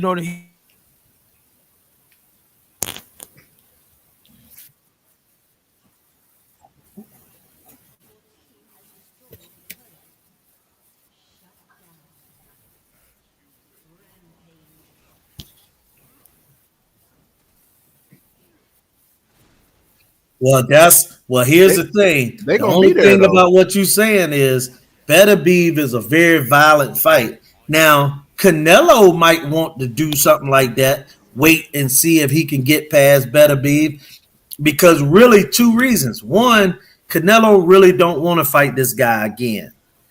And you know what I'm saying? And secondly, if he somehow beats Beterbiev, he won't be the same fighter by the time he fight Canelo again. Right. And also you got to understand, how much money do you think Beterbiev has been making? The purse bid, the Top Rank won the purse bid. Top Rank won the purse bid. 8 million for this fight? Well, I don't know, but 7 million. But Top Rank. No, I'm talking about Beterbiev. Top Rank won the purse bid on the Beterbiev versus Brown fight for a total of like $1.2 million. So Beterbiev, not only will you not be making a lot of money, but there's a very serious chance you might get your ass destroyed. So if I'm Bivol, I'm punking Canelo's little ass for a massive bag one more time, and then I'll go fight Beterbiev. I'm gonna make a prediction. I don't think Canelo's gonna take the rematch. He already said he was. He was like, fuck it. Yeah, he said it. He said he ain't signed no contract yet. No. He changed his mind in the post conference. He said they gotta run it. They gotta think about it. Oh, that's bullshit. Yeah, because you gotta think. You gotta think though. He just made that kind of money, right? So his fan base and even his handlers can always say, "Hey, look, You only lost that fight because he was the bigger man. So then they say, well, let's move down to 68 and defend our belts. And then he'll fight somebody there. He'll fight John Ryder because then he'll say, well, I need a tune-up after a fight like that. He'll make 25 million or something fighting John Ryder in a tune-up. Don't say that, dude. Bro, I'm just telling you how I see today's boxing happen. Oh my God! So just telling you. Oh my God, I can see it too because we all know that the second fight gonna be easier. Bivol gonna get in there and straight bully him. Might knock him out. That's what I'm saying. He might just jump on his ass from round one and make him quit. Because like when we were watching, I was talking to Art Man. I was like, bro, I don't understand why Bivol just don't jump on his ass from the get go. In the third round, he started jumping on him. He was like, oh, you ain't shit. And you notice when he started jumping on him, it was just a clean sweep after that. Yeah, and then it was funny because Canelo just went in doubt. He just hit the bicep, hit him in the right arm. I'm like, bro, so you really don't know what to do in here. And I feel like that was their plan, and that's how I know Ray Nelson was such a trash ass trainer. Because nigga, your plan was to go in there and punch his arm.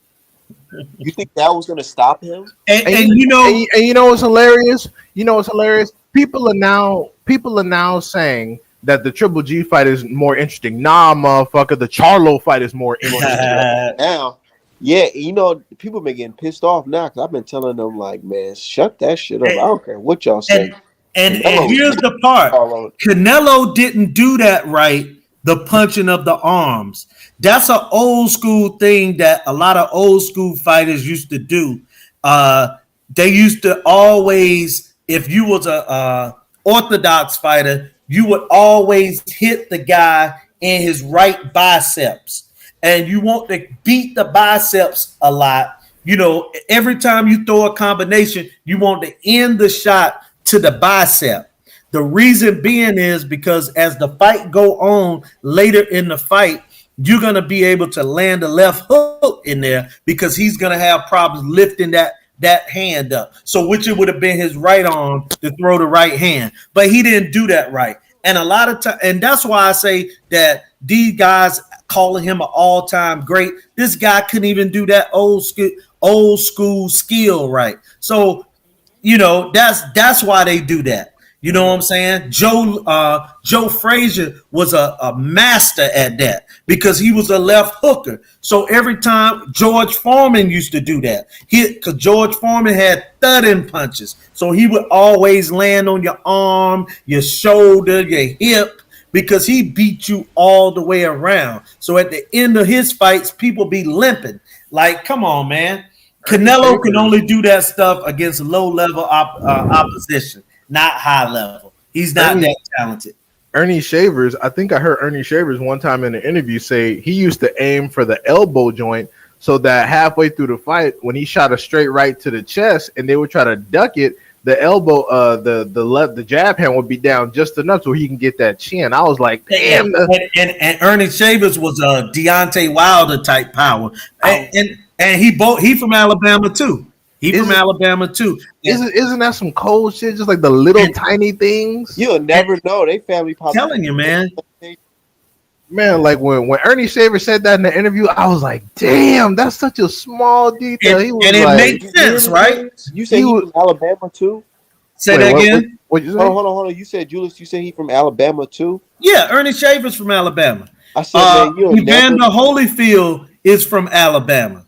People don't even know that. You'll never know. They probably grew up. Evander moved to Atlanta. He was born in Atmore, Alabama. That's where Evander Holyfield was born, in Atmore, Alabama. Google it. Yep.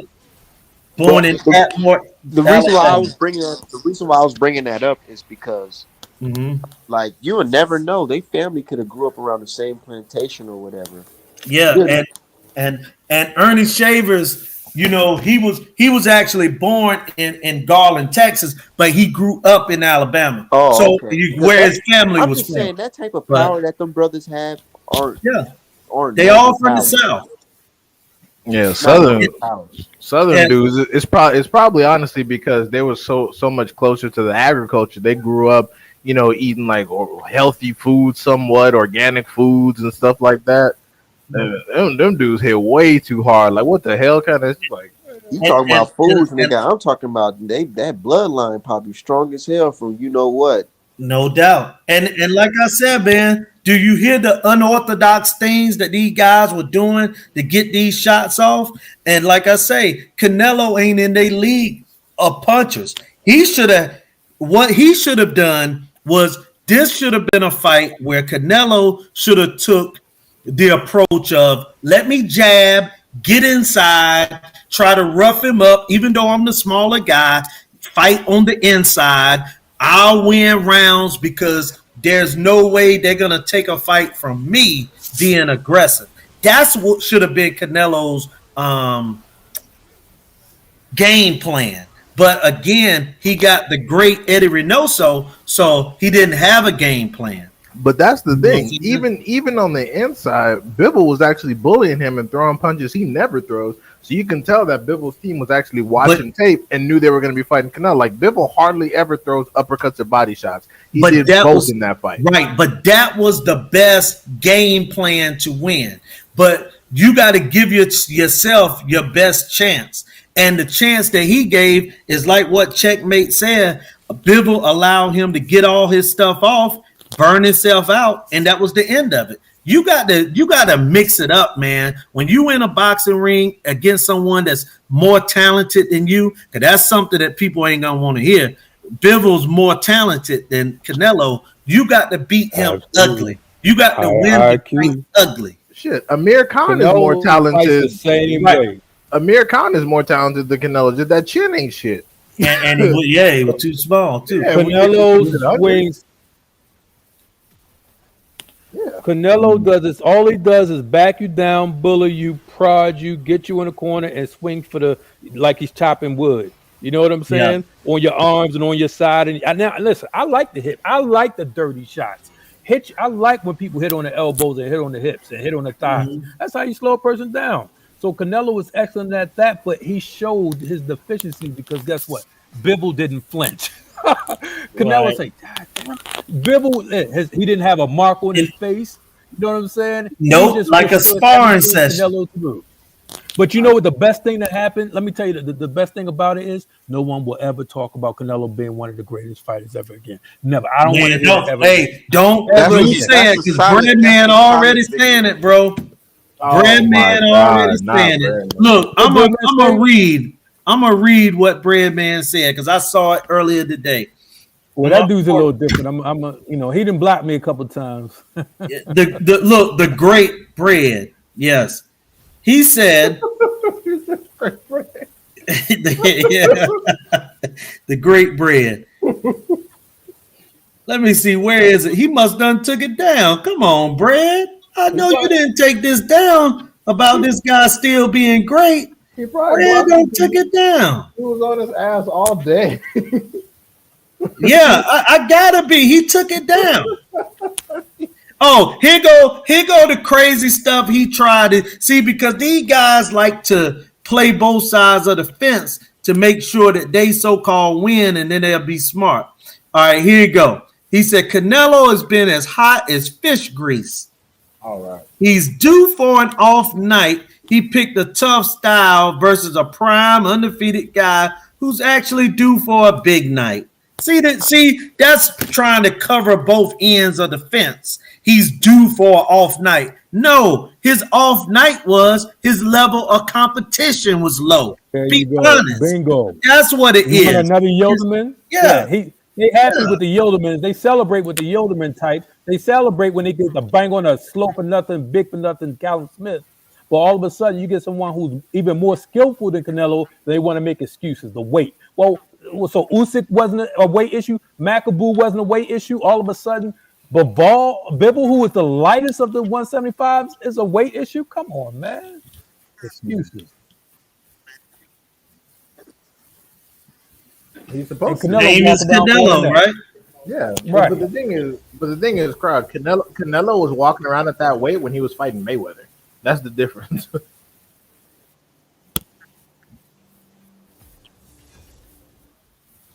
Yeah. And like I said, these guys are still trying to call this guy great because he, you know what I'm saying, lost his fight. But to me, he never been great. He just been a real good fighter, especially for this era. See, Canelo can if you ain't a good to great fighter, you won't beat him in this era. So he'll be able to beat Plant, Smith, all the Smith brothers, Saunders. He'll be able to beat Danny Jacobs. Those guys aren't elite. They just okay. He barely made it out the Danny Jacobs fight, and a lot of people barely made it out of Danny Jacobs. A lot of people believe that Danny swept that back end. Danny swept that back end. The last 4 rounds, Danny swept that. You know what I mean? Right. Danny Jacobs just want to cash checks. Hang out with Angela Simmons, find out he ain't trying to really fight. Well, they broke up. Oh shit! but listen, before that, Danny Jacobs' biggest win was the child? Peter Quillen. Peter Quillen, yeah, Peter Quillen. Yeah. Kid White Chocolate. What? Yeah, Kid Chocolate. Kid and that dude is Kid White Chocolate. And he is nothing. I never rated him. So Danny Jacobs never really had a big win. Right. But all of a sudden they try to make it because he fought Canelo. Oh, he was because he fought GGG. Now I'm gonna tell y'all, I actually had him beating GGG. I thought he pulled the GGG win out myself. I thought he edged it out. Hold up a second. Checkmate. He who greets with fire, Danny lied. Danny said the rehydration clause killed him, but y'all can go back and Google this. Danny Jacobs didn't even make the rehydration clause. He said screw it and pay the fine. Now, because most people don't read or remember, he able to come on the set last night and say that the rehydration clause killed him. That was a lie. Danny Jacobs didn't make it. I think the rehydration supposed to have been like, let's say 168. Danny Jacobs weighed 170 something. Huh? Yeah, he couldn't be 10 pounds over. Yeah, he went over that. Danny Jacobs came in that fight big as hell. But yeah, he paid a fine. I'll tell you this. The only reason why Danny Jacobs gets any respect today, one, he lost to Triple G. And number two, my second thing is I'm not going to care about nothing that happens to Danny Jacobs until he sacrifices himself to Charlo at any weight. Until you get in the ring and let Jamal Charlo beat the living shit out of you like he should have. I don't care about anything that happens to you or that comes out of your mouth. Well, it wouldn't even be funny. He'll get in there and beat on his ass. Jacobs has this pity pat style. Yeah. Hey, look, fellas, I gotta run, man. All right, have a good one, Drew. All right, y'all take care, my brother. All right, check. All right, Drew. All right, bro. Well, no, he agrees. I know it's not a good win. It's just about Danny Jacobs getting beat up for me. That's all it is. Like him, I can't stand watching him fight sometimes. He's just stepping off the gas, not throwing his hands. I'm like, how you got 30 knockouts and you over here pity patting people? What kind of weak shit is that?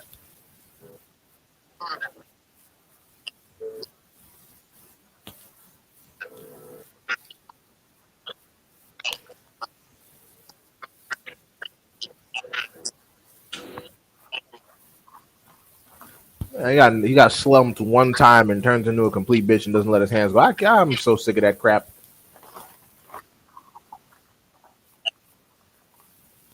Yeah, he got touched real hard one time, and all of a sudden it's like, well, don't this boxing shit.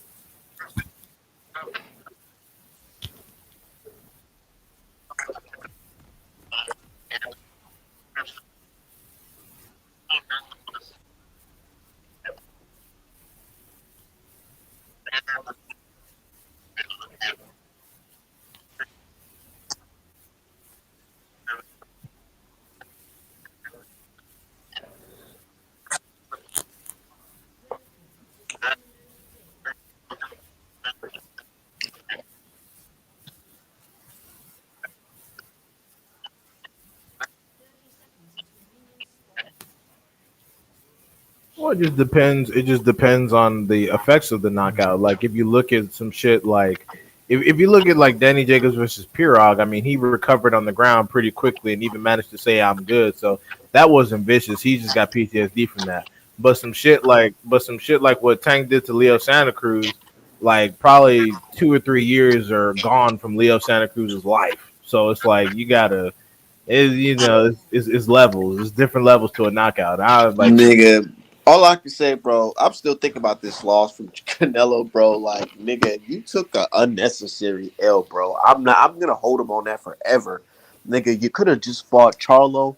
Nigga, you never know. You could have fucked around and beat Charlo, but nope, nigga, nah. You said fuck that. Let me go ahead and fight.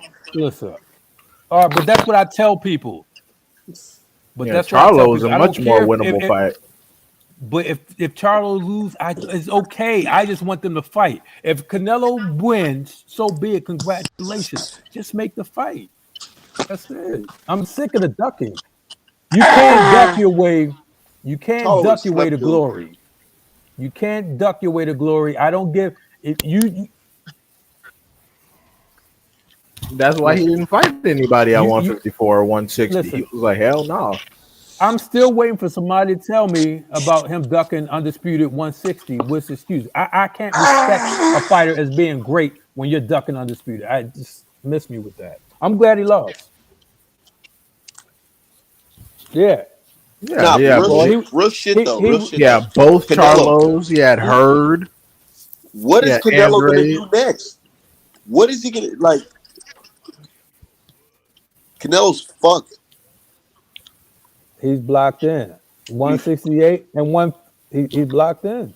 And the thing is, he already slaughtered all the bums. You out of bums now, homie. It's all tough fights from here on in, and you fucked up with this Bivol bullshit. Yeah, like you done slaughtered all the bums already, and now it's nothing but real shit, and now you look stupid. You look stupid. And you know what's gonna make him look even more stupid? If he retired, because your ass just tell you could fight 6 more years. Oh my God! If Canelo Alvarez retires the same age as Andre Ward, throw him in the trash completely. I don't want to see him on any Hall of Fame shit. That's weak. That's whack. Y'all heard him. He said that he can go 6 more years, so he better not retire.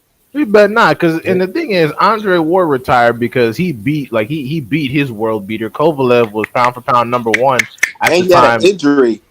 Yeah, at the time. So.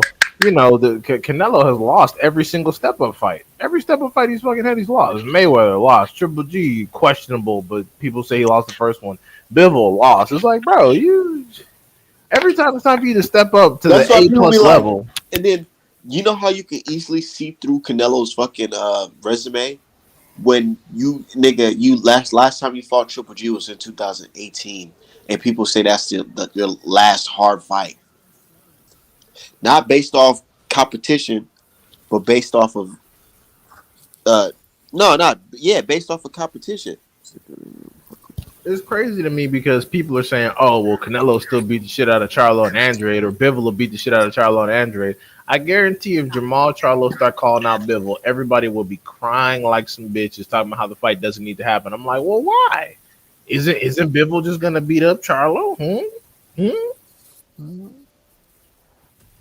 He can, but Charlo can also beat Bivol. You know, they're both 6 feet tall. They both walk around about 180. It will be a hell of a scrap. Exactly.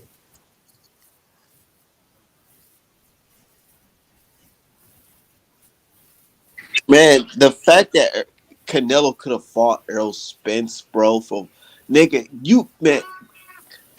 you could have literally, bro. Canelo's a fool, bro. I'm sorry, like, yes, he's rich. He got I'm just saying, like, if you really cared about legacy and all that shit, nigga, you would have fought Errol Spence and Charlo and Benavidez.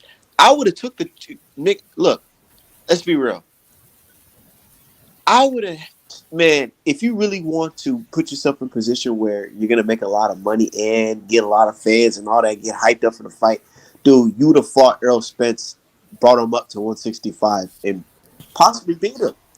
Man, damn that. I would have taken the Charlo deal when he was offering Charlo by himself, but then he started talking to the zone, and Al Heyman had to sweeten the deal by throwing in Benavidez and fucked everything up. Like, bro, at that point, if Canelo would have taken the individual Charlo deal, I strongly believe Canelo probably would have whooped his ass because Jamal Charlo was on bullshit at that point. Just mentally speaking, I don't know what the hell he was doing.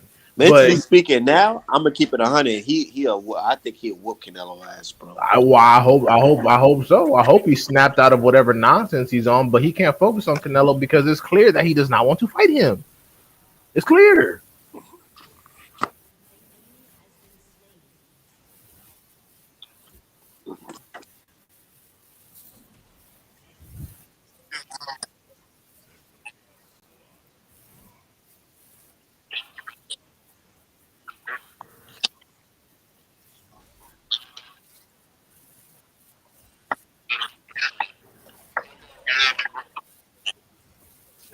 That's true, but Charlo can't sit around crying and waiting and shit. He needs to make some moves. That's why I'm telling him to make a move on Bivol.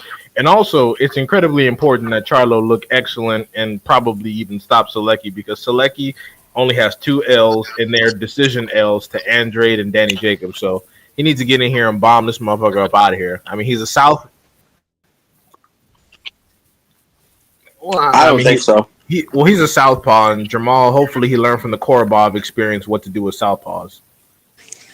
My only thing with Charlo, man, I love Charlo. I mean, I love Charlo. He's a dog. My only thing, he stays on a straight line too much.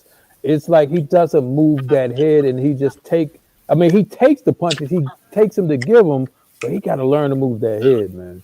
That's one of the reasons why I think Canelo would have got to his ass, but Canelo's stupid. He didn't want to take it. I think Canelo wouldn't. I think Charlo. I feel like y'all sleeping on Charlo's jab.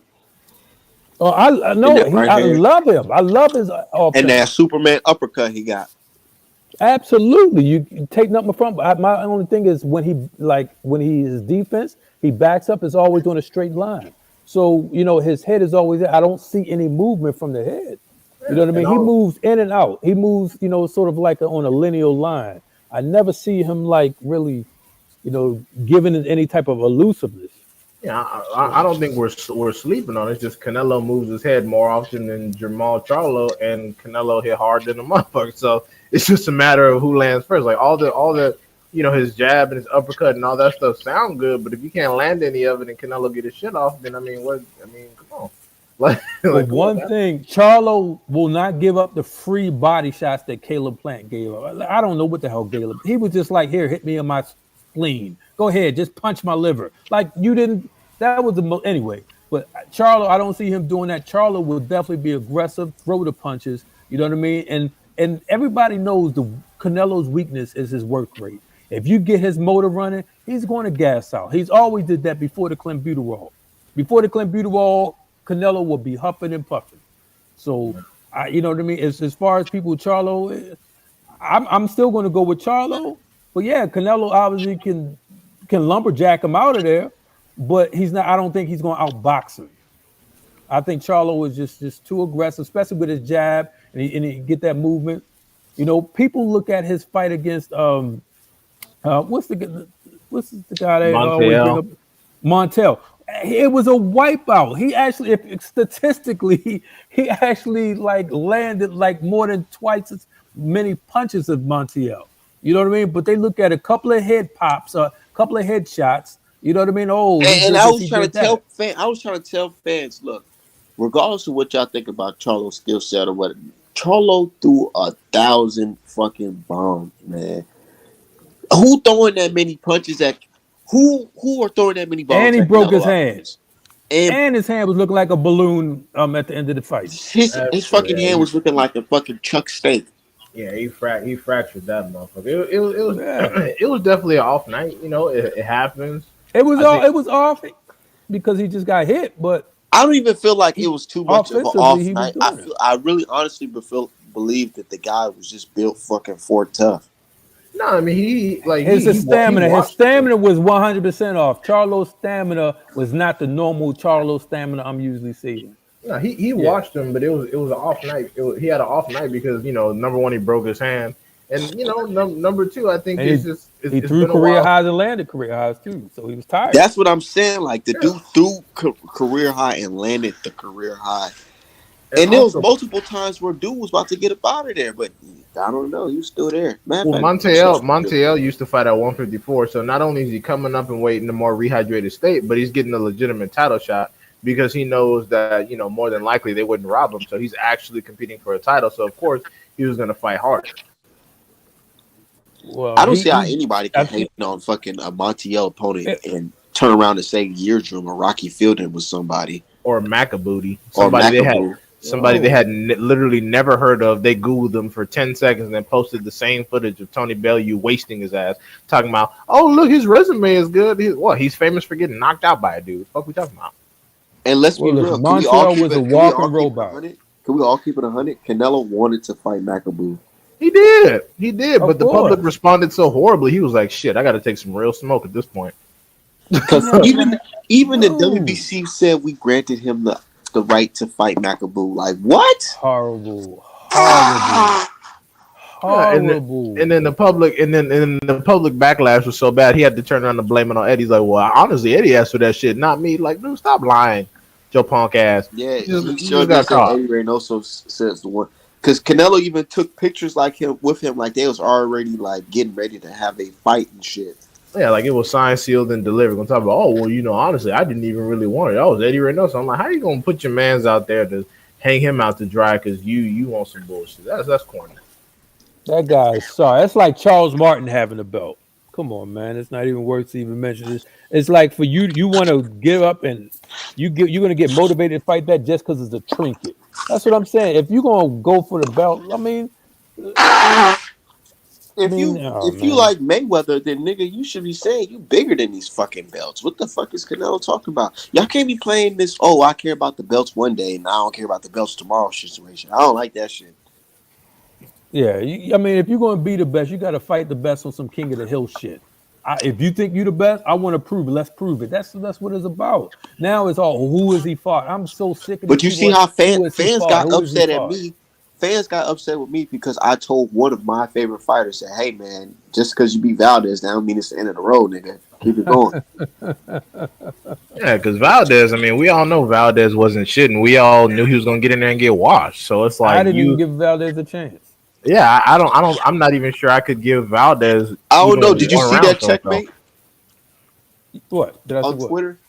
Shakur Stevenson had responded to me because I basically said that it sounded like duck sauce that you don't want to.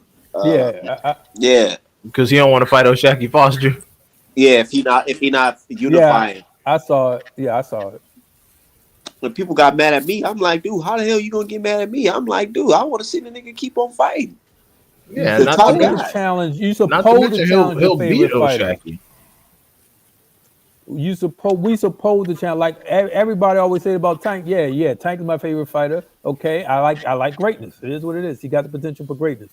But my thing is, I don't want him to fight this trash that he's fighting right now. I want him to fight the Loma. I want him to fight everybody. Non-black Shakur Stevenson fans was telling me that I should just chill out because he just finished his fight, so he needs to rest. I can't stand that bullshit. Like Valdez was, he washed him and didn't even break a sweat. What you talking about? Some rest? Valdez was some rest. Did y'all hear Tank talking about he going back? He gonna go down to 134? Oh yeah, did y'all see that? Best believe I told people. I'm with that. I'm with that. I would love this. America. Tank can win undisputed at 135 and 130. And if he fight Josh Taylor, he gonna win it at 140. Me and Art was trying to tell these dudes, I'm like, y'all really think it's sweet for Shakur down there because he beat Val? I'm like, bro, people like Haney, people like Tank, they're not Oscar Valdez. That shit's not as sweet as you think it is. Tank will get in there and put fucking hands on him. And they were like, oh, no, Shakur did that. And then Tank must have heard the bullshit and was like, oh, okay. So all of a sudden, because this man beat Valdez, I suck? Okay, cool, good. Keep the same energy when I come down there for his little ass. And I'm like, all right, see, y'all gonna get Shakur beat up. And then y'all gonna get his career fucked up. I'm telling y'all. Yeah, I don't want Tank to fight him I want Shakur's legend to grow. I want him to get some wins under his belt. I want this fight to be really big, whatever the case may be. I just don't want, you know what I mean? Because I know, I believe in my heart that it'll be a good fight, but I believe Tank is gonna knock him out. So I'm not ready for Tank to knock him out yet because I like Shakur. Yeah, I just want Shakur's new random fan base to shut the hell up. So I'm okay with Tank putting hands on his little ass. Well, he's excited about his win. He's excited about getting some notoriety. But y'all notice, y'all see what Bob doing to him? Bob said, "Who the hell wants to do it? They're not going to sell. Nobody wants to do a unification. They don't." So he wants to do undisputed for Taylor. He wants to do undisputed for Loma. He's doing undisputed for Haney and Cambosos, but he don't want to do undisputed for Shakur. That's because there's that MBF list.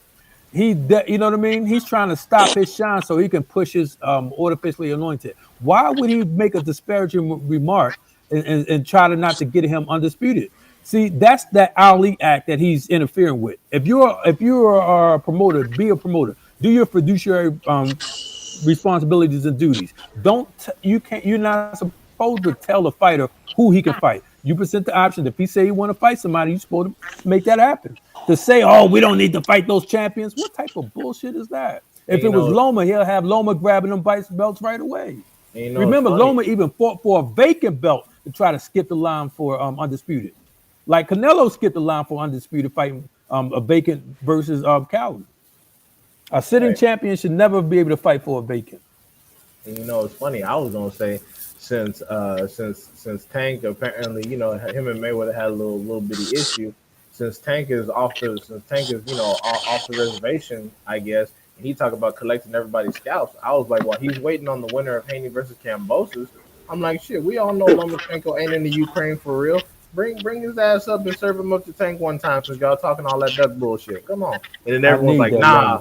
Everyone's like, nah, Lomachenko is busy. I'm like, nah, that's bullshit. Tank will fold his ass. Usyk ain't busy. Huh? I said, if Usyk ain't in war, Loma can come out too. That's what I said. I said, I need that scalp. Yeah, I said, go ahead and let his little ass get in there with Tank at 135 and see what happens. Everybody's like, nah, he can't run. I'm like, yeah, that's what I thought. Y'all know that's some bullshit. If there's one name I want on Tank's resume, is Lomachenko. You know why? Because this was the original artificially anointed. This is the one that they built up and say he's number one pound for pound at 9-1, and he ain't fight nobody. So therefore, I need Tank to scalp him. And once Tank scalp him, they're going to say, "Oh, Tank wait till he got old." They're going to have all types of excuses. It doesn't matter. But I need that. I told Leonard, I need that Loma. I need that on that resume. Tank will beat the shit out of Lomachenko at this point. It really won't even be funny. He probably have to retire after that shit. Man, these folks got so mad that Canelo got knocked out that pound for pound list. Instead of putting Spencer Crawford number one, they said Usyk number one. Bullshit. Bro, and why is Inoue AJ is still like top 4? Like, get the fuck out of here with this dude. Somebody I told people, I said, man, y'all got to stop rating fucking Usyk as fucking the best ever because he beat Joshua, man. I ain't gonna lie. Y'all gotta start rating anybody because they beat Joshua. Who the fuck is Joshua these days? Yeah, he's a fucking refrigerator with legs. Exactly. Like people didn't even rate him super high after Ruiz knocked his ass out. Now all of a sudden Ruiz. Now all of a sudden Usyk is the second coming of Christ because he went the distance. Like, get the fuck out of here. But remember, you guys. Heavyweights aren't even supposed to be pound for pound. Remember that? Remember they would tell, "Oh, we can't put Wilder in there because this is not for heavyweights." You know what I mean? This is not for heavyweights. So yeah, he might got 39 wins with 39 knockouts, but no, he doesn't belong. Even though they had GG&G, who had a butter soft resume, but he had all these knockouts. They had him as number one pound for pound. So how can a heavyweight?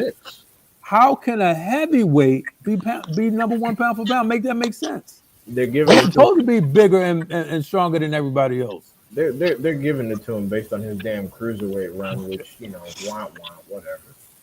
Yeah, but Holyfield. But that's again that's some racist bullshit. How are you gonna have a heavyweight that this number one pound for pound? You got still Crawford, still got doing his thing. You got Spence, who's certified himself as number one at 147, which is the marquee division next to along with heavyweight of boxing. But yet you still got people like anyway above of Earl. I mean, you don't even. A lot of people don't even have Jamel Charlo. How can Jamel Charlo not be in your pound for pound when he's knocked out every single belt that he got? You know, he's knocked that champion out.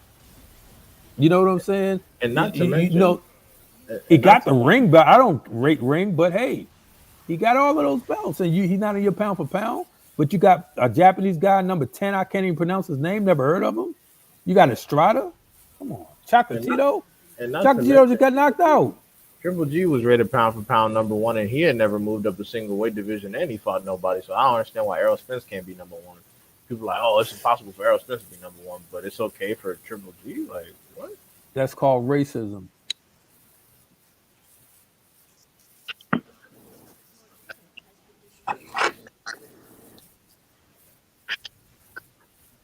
Errol Spence Jr. is the fighter they really wanted Triple G to beat. That's I'm just keeping 100. They really wanted Triple G to be Errol Spence Jr., but it didn't work out because Triple G he didn't fight anybody. And then when he stepped up, he fucking got a draw and he lost. That's his entire legacy. Fucking losing to Canelo and barely beating Jacob. That's it. And how can anybody have Canelo ahead of Errol Spence on their pound for pound list at this point? I don't get it. The man just lost. Not just lose. He got lost 10-2. He got wiped out. He got embarrassed. Looked like he almost was about to get stopped. You know what I mean? So I don't know. People just really subjective. I don't personally make lists. I critique everybody else's list. I don't make the list because I got my favorites, but I feel like I think is #1 based on. But again, is it skill? Is it belt? Or is it accomplishment? Because Loma don't have a belt, but yet you still got him in pound for pound. So yeah, Lomachenko's got no belt, 2 L's, still managing to be on a list somewhere. I'm like, bro, if y'all don't get this dude the fuck out of here. Like, I'm so 16-2, 11 KOs. And they say he's a pound for pound great. 16-2, let that sink in. When you lose 2 of your first 18 fights, so actually it was 2 fights ago. So he lost 2 of his first 16 fights. And then motherfuckers gonna say if Haney beats Kambosos, he still doesn't deserve a shot on pound for pound. I'm like, are y'all fucking serious? Get the fuck out of here, bro. If Haney clips Kambosos, then he definitely fuck them in their list. Yeah, he definitely deserves a spot. Because I guarantee you, if Haney get in there and he take L to either it be Kambosos, Lomachenko, Tank, whoever beats him, or even Keyshawn, then they'll put them on the fucking list. But I love how people keep talking about anyway. Before I even knew, I call him anyway, not even anyway, but anyway. Like, how did anyway even get on there? You know why? Because I remember I kept seeing his name pop up on the ESPN, right? And Steve Kim was voting anyway #1 pound for pound since 2017. Steve Kim, well, you know what that's all about, right? He just wanted to represent for his Asian brother. But so I know it's like I said, what did this guy who's 14-0 deserve to be #1 pound for pound? But Steve Kim must have lobbied people to start talking about this anyway. But he has done nothing deserving to be a top 5. I just don't see it. You know what I mean? He got his eye socket broke versus 38-year-old Donaire, and they about to have a rematch. You know what I mean? So you're gonna get your eye socket broke. Exactly. This is my point, man. People are so subjective, and it's just if I got my favorite fighters, just because I got my favorite fighters doesn't mean I deserve to put them at that #1. Because there's at some point accolades do matter, but when it could put it this way, if I had to judge talent, Tank is to me number in top 3. I can't think of 3 people who will be more skillful in boxing than Tank. But he's got to get the accolades. He's got to go ahead and get the big names to warrant that. So I can't make him. But if I had a pound for pound list, will he be on my pound for list 100%? But would he be in the top 5? No, because there's other people like Earl, Bud, you know what I mean, and things that who deserve that spot. But people just don't think, man. All they do is think what just racism, man. It's nuts because like if you have to Google somebody's resume, then should they really be on a pound for pound list? Like motherfuckers have to literally like all the people that anyway clipped coming up. People didn't watch them damn fights. The people that ride anyways nuts the hardest, they didn't watch most of his fight. They probably didn't even watch his last fight. That's why I get so sick of these dudes. I get so sick and tired of these dudes because you act like you're waking up at fucking 4 in the morning to watch it anyway. But nobody looking at that weak shit. Ain't nobody watching that bullshit. Nobody cares. He's fighting people that you don't even talk about, that you don't even know him. You can't even like who again. You know, people know Donaire, but you know you'll see names like Maloney. I only know that because when I made my little in-a-way list. But other than that, I don't know these guys. I'm not even interested in these guys. They're not ringing bells. Yeah, And he fights in a flyweight class. So how are you going to be a flyweight and then you're going to say he's pound for pound better than this person? Off of what? Off of what? You got 2 belts. Yeah, man. I was gonna say, ain't nobody thinking about the Baloney brothers. Don't nobody care about that. I mean, they're cool little Australians, and you know, go ahead, rep Australia, but nobody gives a shit about the Baloney brothers. No, man, like nobody cares. That's why people want Bob trying to push them. Yeah, people want to see anyway move up to 122, and I'm like, hey, that's what I'm talking about. That's more entertaining. Get some of that. They always tell Charlo to move up, right? They always tell Charlo to move up every day. Somebody talking about Charlo should move to fight Benavidez for no belt, no belt, no nothing. But you just want him to go up and fight the 6'3" guy, the bigger guy who walks around at 200 pounds plus. But you want him to do that for no accolades, just so you can what? So you can see him lose. You know, if he's going to make that fight, make sure there's something on the line. I would support it if they're going up for a belt, but he's not take a fun fight. Checkmate. If we just going off straight talent, it would be all Black Americans in the. Well, listen, now Keyshawn, like that dude. Yeah, he's got some popping as well. Boots. I'm a huge Frank Martin fan. You know what I mean? And that's the whole thing. They can't keep hiding for nothing. Before you know, guess what? Shakur got a chance to be undisputed. Charlo got a chance to be undisputed. Earl or Bud's going to be undisputed. You're going to have all these black fighters undisputed. What are you going to do? Yeah, Charlo got to get a chance to be undisputed at 160. What I mean, they're not going to fight. They're not going to fight Charlo. So, yeah, he needs to. Yeah, he needs to move on and do something else with his life. He's not going to do that. The only hope we have is Haney getting it from Cambosis. Charlo getting it from Castano. Maybe Haney. Tank. I didn't even mention Haney. Maybe Tank getting it from Haney if he decides to get or Cambosis if Cambosis like robs him. So those are the only ones because Charlo ain't getting shit. Well, my only hope for Charlo is I need for Charlo to get it is GGG got to lose because he's doing the same thing Canelo doing, playing keep away. Jaime McGee is acting like a little bitch. He's not even trying to fight. He's been mandatory for all those titles. If you're mandatory and you don't take the fight, you should be stripped. You should be stripped and moved down the line if you're not going to take that championship fight. I am sick of these people playing mind warfare and not fighting the best. You know what I mean? Yeah, Munguia needs to be stripped. Virgil Ortiz Jr., if he's still alive, needs to be stripped of his ranking. Yeah, a lot of these. Virgil Ortiz need to be off the ranking for sure. Yeah, he's in a hospital somewhere. Like, why are we? Yeah, like he don't even need to be here. He really still sick? I don't know.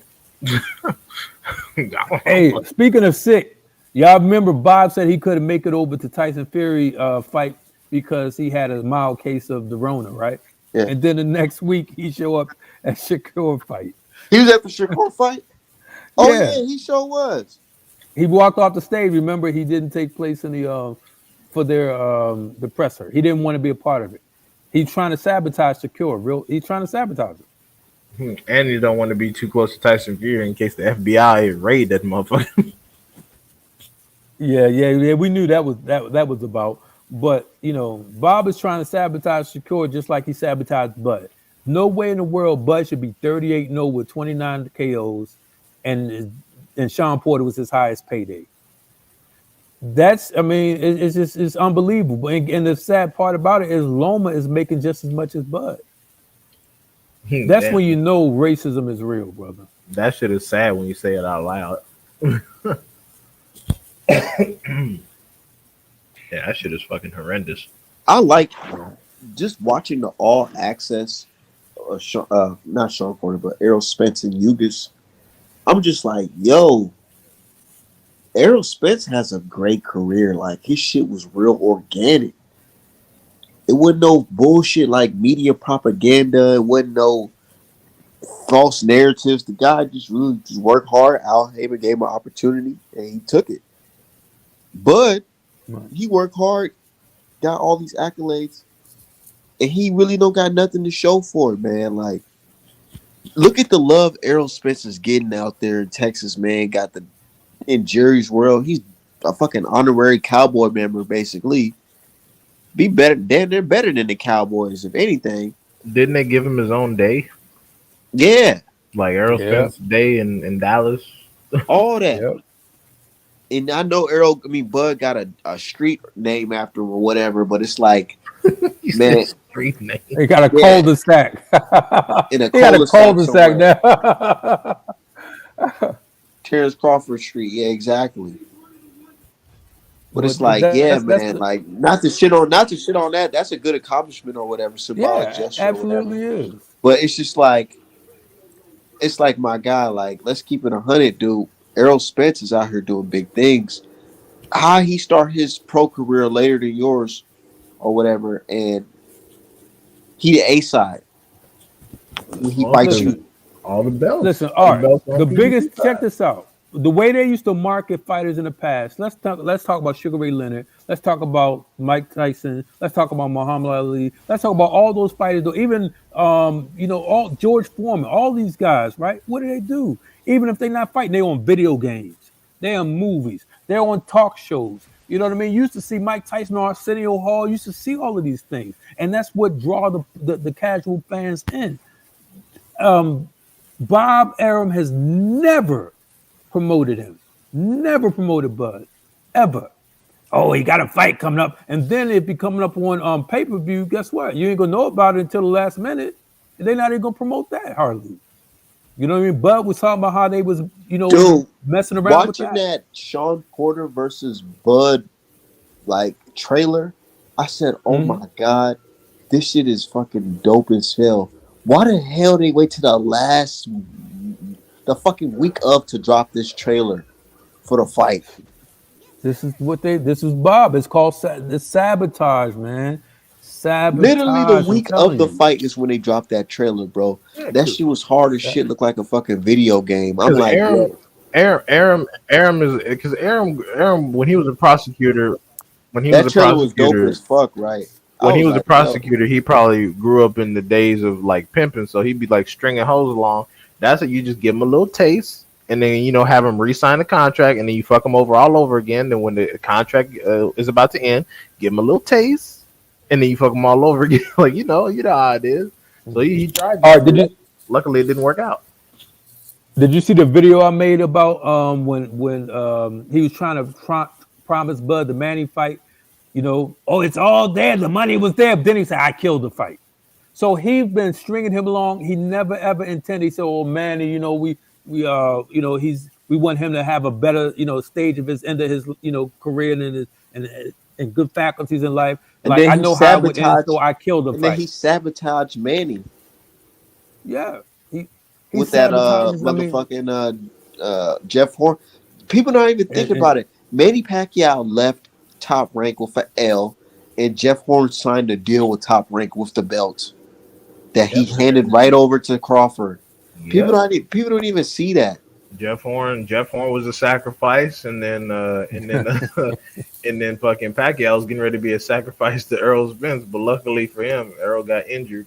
Man, that was a legacy. See, we knew Earl was going to destroy him, right? But it's a legacy. It wasn't a legacy for Ugas because, as far as I shouldn't say legacy. I meant passing of the torch. It wasn't a passing of the torch of Ugas because Ugas wasn't a number one welterweight. This was a symbolic, fight that's supposed to have the same type of symbolic fights we need Charlo to have with Canelo, and we need Charlo to have with GGG. These are legacy symbolic passing of the torch fight. You owe that. You just can't, hide, your bone and play hide and seek with it. No, you supposed to challenge yourself. If you're gonna go out and say, okay, this is my last hurrah, and you know what I mean, it's too difficult for me, I'm not gonna fight him, just come out and say it. Bro, But I'm actually glad. And also, I'm glad that they didn't fight, bro. Who? I'm glad that Manny Pacquiao and Errol Spence did not fight. You would have had to call the Earl damn would've- police on Errol Spence to get him off his ass. Like, oh my god, man, 911. I'm sorry. Real There's- shit though. Hey, Real, you know there's why? Earl Fucking murder. would have KO'd him. Earl would have KO'd him. Not even Errol would have beat him. Like He would have beat him. he would have beat bad, his bro. body. Yeah, he might have quit on the stool. He probably would have You know what I mean? He might shitted on not have came himself out- mid-fight. He might not have came out of the corner. You know what I'm saying? But Earl would have put that body on him. I'm telling you, he would have shitted. He would have shitted on himself mid-fight. Bro. Hey. The way Yugas had Manny Pacquiao trying to pull up his shorts. Errol Spence would have ripped that old man's fucking body up, dude. Errol would have beat that dude so fucking bad, bro. I'm glad they didn't fight. That really make me believe in a higher power, like real shit. Because it's like, bro, just look at it. Errol Spence that fought Yugas versus Manny Pacquiao that fought Yugas. Ugas had Manny Pacquiao eating out of soup and had his wife. He Out of- couldn't yeah, even out of feed soup. himself the next day. He couldn't even feed himself the next day. His wife had to feed him. And then Errol Manny had was hurt. Yugas motherfucking looking like an alien. Nigga He's- couldn't even cry, really. He said his shit was bleeding for what, like 40 hours? That's fucking disgusting. How the hell? Oh my god, that's nasty as hell. Earl Spence broke 2 eye sockets out of the two out of the 3 champs he fought. He broke 2 eye sockets. Now, when we talk about Canelo versus Errol Spence at that 165 mark, does it sound too crazy if I say Errol Spence might put it in work? No, I don't listen. I don't listen to gonna people pick who keep Earl. saying that these people wouldn't stand a chance because this motherfucker said Bivol wouldn't stand a chance, and look what happened. Yep. Bivol went in there tap dancing all over his ass. Tap dance. Floyd, made that nigga look Floyd easy. was 150. I Floyd said, was I 150. said Canelo Bivol was made 165, and look what Floyd did to him. Bivol made Earl would Canelo beat him. look like the nigga with 19 fights. Damn, I forgot Bivol only had 19 fights. Damn. Way too easy. Yeah, I think Earl could beat him. Earl could. Like I could think. Oh, go ahead.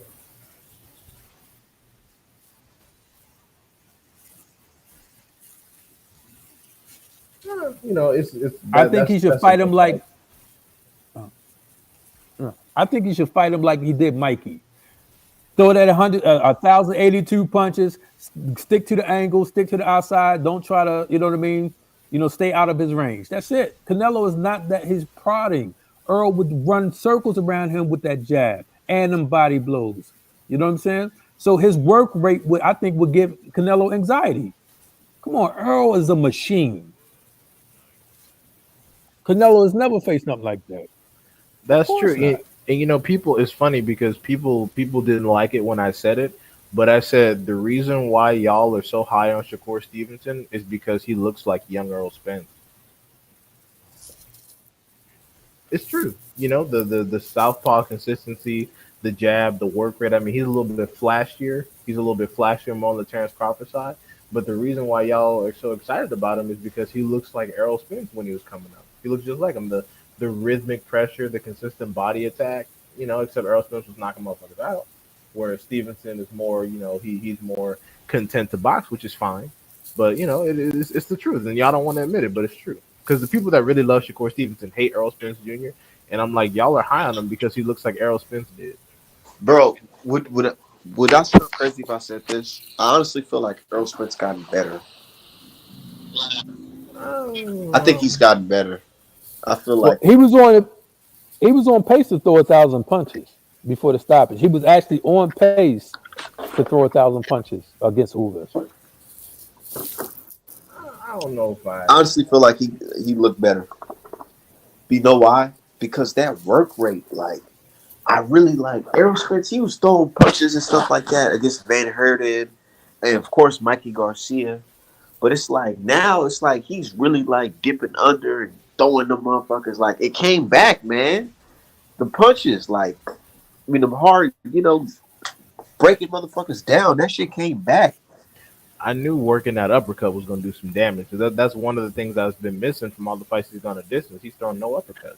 That's why I was at. I'm like, damn, does Derek James coach the fucking uppercut? What the fuck? Just like Jermell Charlo with Castano. He ain't throw a single uppercut. I'm like, what the fuck is going on here? What y'all think about that fight though? Oh man, I'm so excited for that fight, brother. I'm so excited because I think he's gonna knock him out this time. I think he was just overwhelmed with all the attention. He got the little brother syndrome, so he got overwhelmed with all this attention on him, and out and still partying and all of this stuff, and he was just drained. I think mentally, emotionally, and physically, he was drained when he stepped in the ring, and I didn't see that dynamic Charlo I'm used to seeing. Even though I still think he eked it out, I didn't think it was a draw. I still think he won because he was winning those rounds. He only was. A lot of those punches while he was on the rope at the last 30 seconds or whatever, a lot of them was arm punches. So I'm excited this time. I think he's going to make a statement.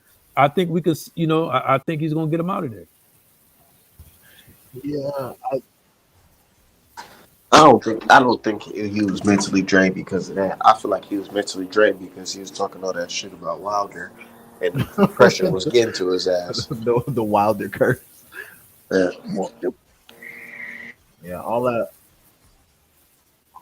cooning and buffooning didn't pay off. But I'll tell you this: as long as he listens and actually implements what Derek James is saying, I think ultimately he will be fine. But I'm telling you, he needs to work that uppercut, push straight right. You got to put something behind the jab. You can't just jab. Like how the hell you in camp with Errol Spence Jr., one of the most prolific body punchers in all of boxing, and you didn't go to the body at all? What the fuck is that? Did you learn nothing? Yeah. And every time he went on the offensive, he was succeeding. Every time he was aggressive, he was succeeding. When he stayed on the ropes, bad things happened. So, like I said, I think the moment was too big. It was about history, undisputed, and all of that. If the moment was just too big, we had that. Some people get stage fright. You know what I mean? That was the biggest stage he's ever been on. I think this time he's ready. He said it. He actually admitted it. He actually admitted it himself. He said, last time he said we was trying to be famous. He said, F all the fame. You know what I mean? We was doing this. We was doing that. He said, I cut people off. I changed my number. He said he's really dedicated. My thing is, too, the Charlos, I hate the fact that they train at their house. I love Deontay Wilder. I didn't even like the fact that he trained at his house. I think you could do that in between fights. But when you're training for a fight, I think you really should go to a training camp to get away from your family, get away from the kids, and just have that solitude of just straight focus and training. So I hope that don't come back to bite the Charlos. So I just checked the rankings right now. We got some bullshit in the game. What's going on? It appears that George Kambosos, out of nowhere, now has an IBF mandatory that I've never heard of by the name of Gustavo Daniel Lemos, who apparently, in a fight that we didn't even know happened, knocked out Lee Selby in the 5th round on March 26th of this year. So that's not good. That was a random fight in Argentina. So now all of a sudden, George Kambosos has an IBF Mando. What, after the Haney fight? I don't know. He could always pull out of the Haney fight. Shit. Nah, he ain't gonna do that. I would hope not. But if they do that, that's some racist. You know what it is. If they did that, you already know what that's about. Yeah, so if he's locked in the contract and saying he can just pull out, I'd take him to court. I'll sue Bob and everybody else involved in it. Yeah, I mean they have. Oh, by the way, Haney signed that slave deal with Top Rank. When I say slave deal, I'm saying comparative. Like he's getting 20% of the cut against Kambosos, who nobody's even really heard of, except for Mickey Bay. You understand? So, and then even that is horrible that Eddie, supposed to be his main guy, would allow him to negotiate something like that. And it's even more horrible. Lou DiBella would even put something like that on the table to try to take advantage of somebody who's at least got some type of reputation when your fighter has none. It just doesn't make sense, bro. Yeah, the deal's horrible. The deal's the worst deal ever, and probably nobody else would be doing this. But you know, I'm glad we're still getting the undisputed fight, even though it's under horrific circumstances. I applaud Haney's bravery because this is a very high risk, low financial reward, but high legacy reward situation. And hopefully after this, we can get some bigger fights. Hopefully we can get either Lomachenko, Tank, or Keyshawn. But on that note, I gotta get up out of here, y'all. All right, my brothers. All right, fellas. All right, y'all have a good one. Yep. All right.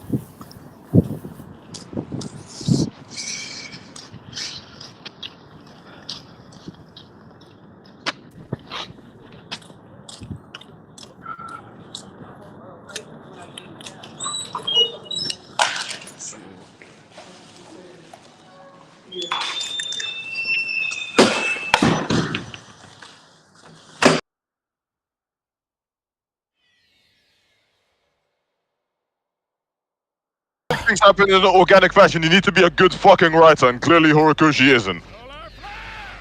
Oh yeah, then Deku just runs away from the Toga fight too.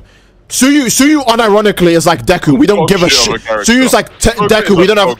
Yeah, Suyu's like Deku. We don't have time for fucking romances and love confessions. Why don't you get the fuck out and let me? Oh, the Hero Association says Uchako has had the most experience of running into Toga, so she should fight Toga. Are you fucking retarded? That's like saying Vegeta has the most experience of Cell, so he should fight Cell, not Gohan, who can blitz the motherfucker in 2 seconds.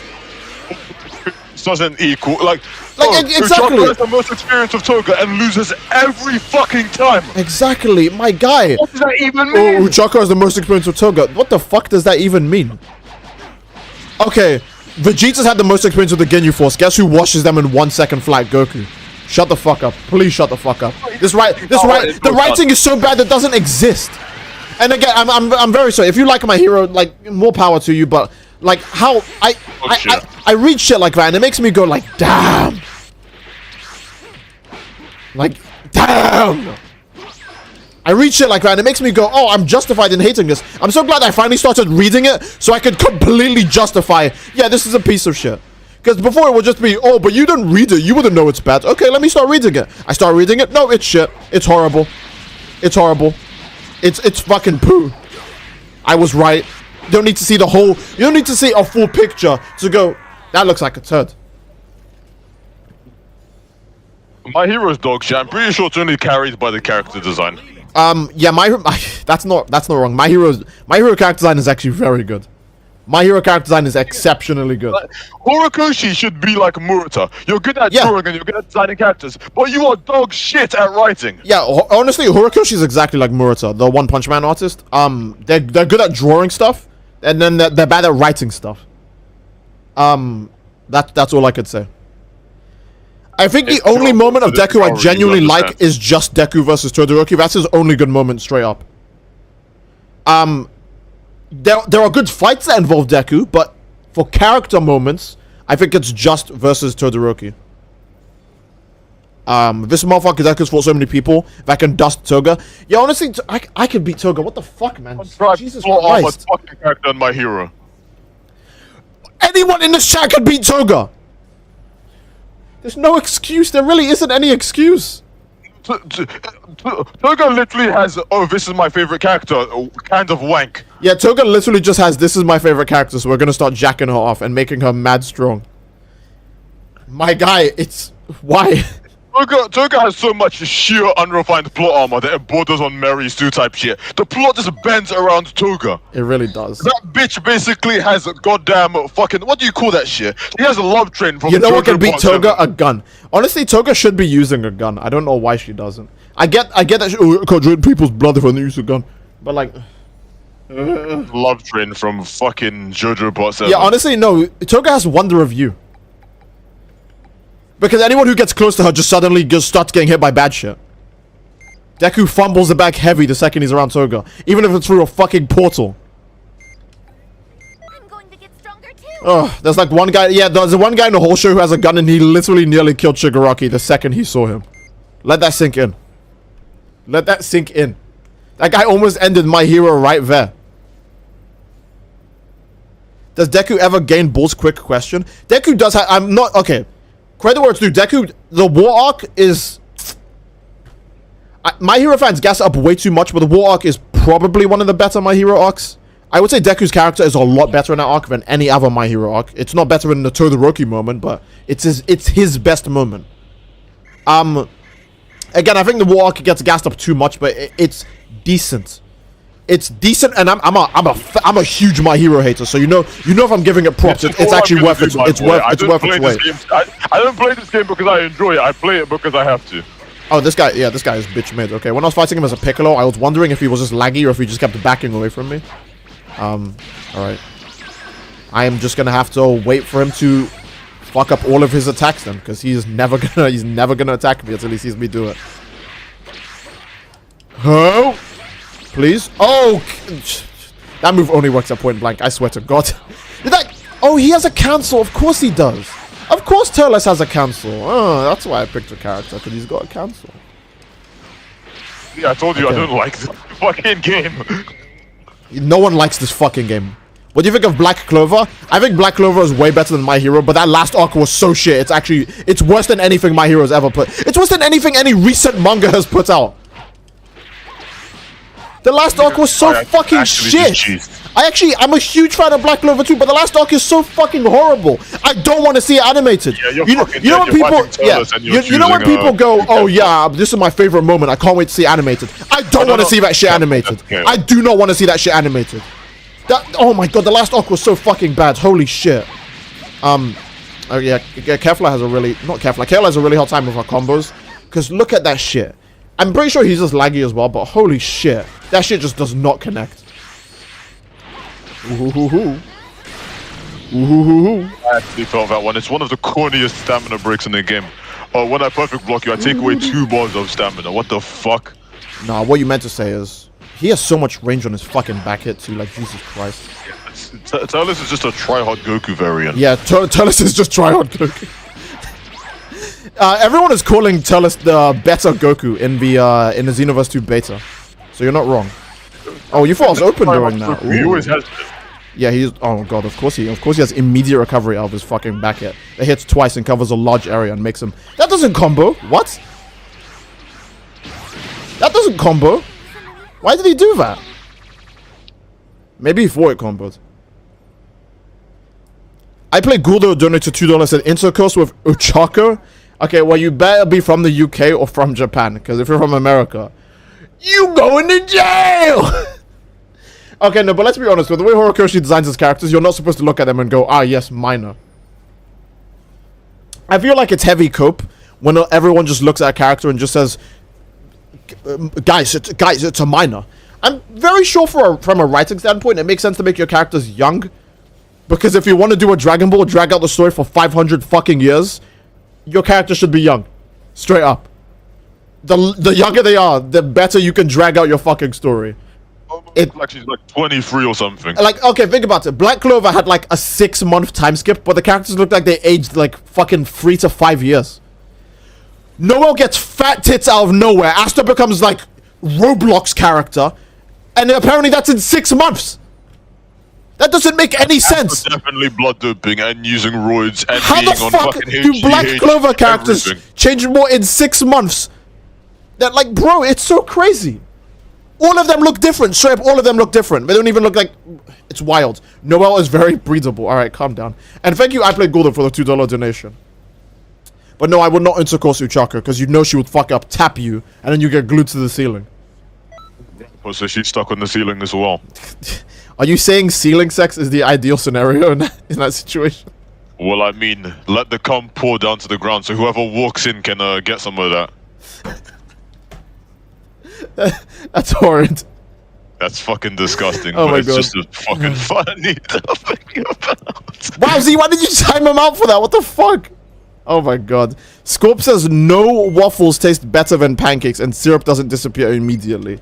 He actually got timed out for that. What the fuck? Well, okay, I don't disagree with what you said if that makes you feel better, right? This conversation is chaotic. It is getting chaotic. Honestly, Asta became so fucking wide, it's crazy.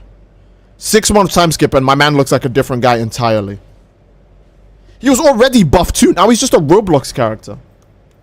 Why the fuck are there 2 Broly's and why am I one of them? Goten and Trunks been 12 for a minute. Yeah.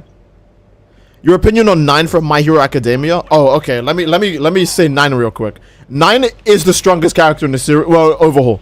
But 9 is the strongest character in the series, durability and like endurance wise. Why are you locked onto me? Leave me alone. What the fuck? I'm Vegeta. What are you talking about? Oh, you're such a fucking ape, I swear. That does so much damage on this guy. What the fuck? Oh my god, we live in the same house and even then grabs have crazy this fucking game, boss.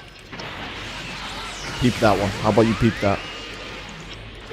Oh my god, this game sucks. You're gonna run out of key. That's my only saving grace.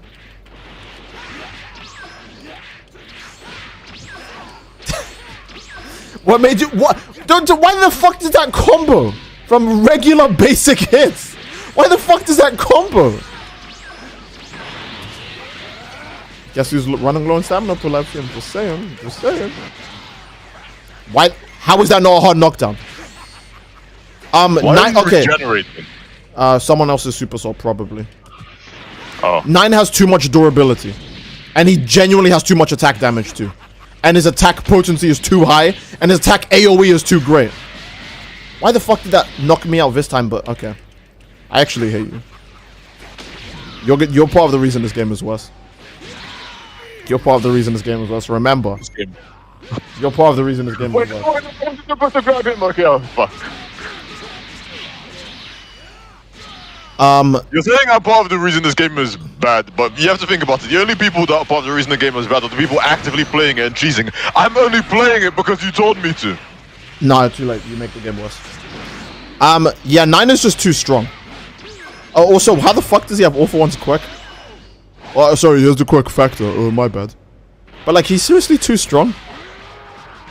Serious tryharding. Does Asta even have hands-to-hands abilities? Asta's kind of got like UG levels of physical power where it's just nonsensical.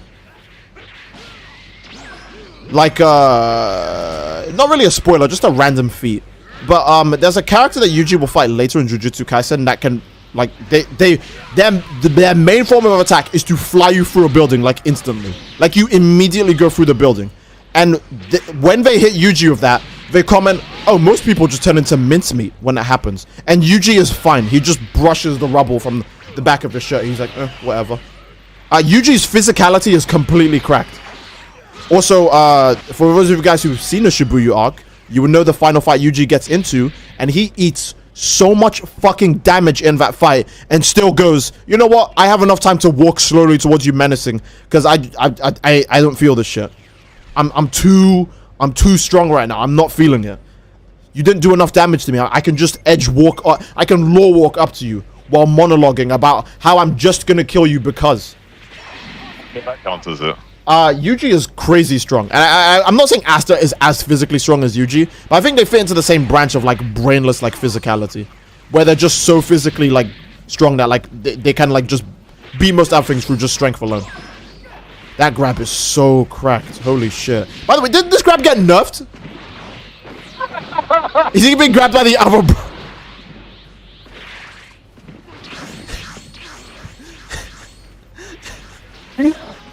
He's a hitman, let's face it doesn't matter. The cheese. The cheese. To be fair, when anyone sees a hit, yeah. Yeah. Ganking hits is like ganking people who use rivers of blood. Fuck Virility of physicality. What did you think about the movie? Which movie? The newest My Hero movie? I haven't watched it. I can watch it illegally right now, but actually, that's the thing. I actually have the new My Hero movie legally downloaded, and I still haven't peeped it. My Hero could be free, and I still wouldn't peep that shit. All right. Do I need to get new people in here? Yes, you do. Okay, we'll keep Z. I'm gonna do this shit until this ends because I quite frankly don't enjoy this game. Oh, we've actually been streaming for an hour now. The last stream went on for like 29 minutes, so we'll do a few more matches and that'll be the end because it's really late for a lot of people. So I don't want to drag this out.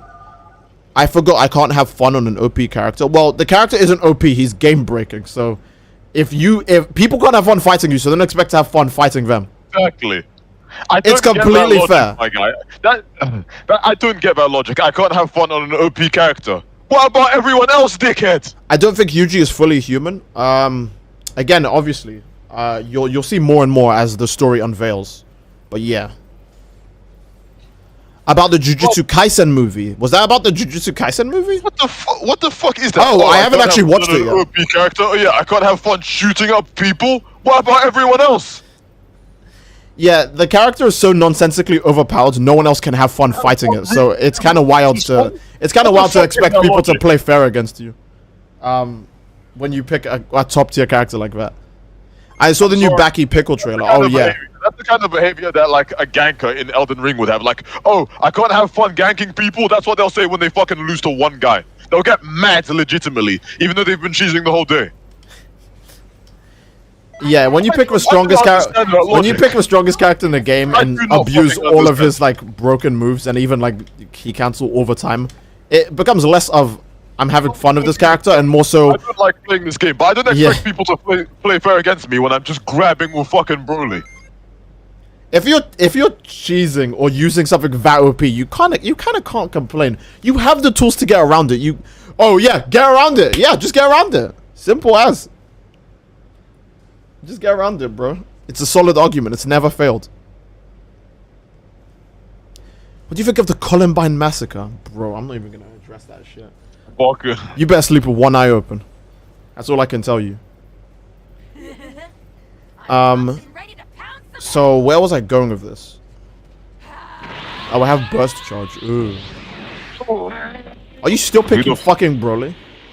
Yes, I don't like playing this. Okay. At least I can keep my brain off while I'm doing this. I think shit is safe now, but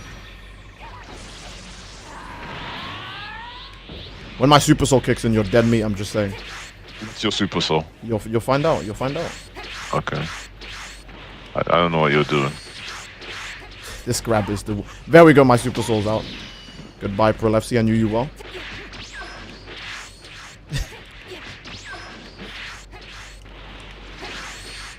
I have no idea what the fuck is going on, to be honest. Yeah, I almost hit you. It's my favorite. It's the Dokkan battle combo. Oh, almost hit. That's all I care about. Honestly, my saving grace is just you running out of ki. Because grabs in this game are already impossible to avoid. Because this game is... Well, too late. I'm nearly dead. I'm nearly dead. What the fuck? Now's not really the time for a moral compass. I just don't like playing this fucking game. No one likes playing this fucking game. I'm sure the cheesers don't like playing this fucking game. When they pair up against these, they start shitting themselves. Even they don't like playing this shit. It's stressful for them because even though they're using the most broken thing in the game. I'm pretty sure Kefla has a stamina break. Yeah, but it's too fucking hard to do. Oh, she's a woman, so they have to make it shit. Honestly, Akira Toriyama just has to be like a fucking sexist at this point. Actually, Bandai Namco. I don't know how that shit didn't hit you. Ooh, curious. You think this is a play, don't you? That didn't kill you? What? That move's supposed to do a shit ton of damage. I can't believe you're still grabbing. Yes, Kovalev motherfucking ass, you know, I mean, Andre Ward taught him about standing in there and locking his feet in. He caught Andre that one time and thought he was going to catch him again.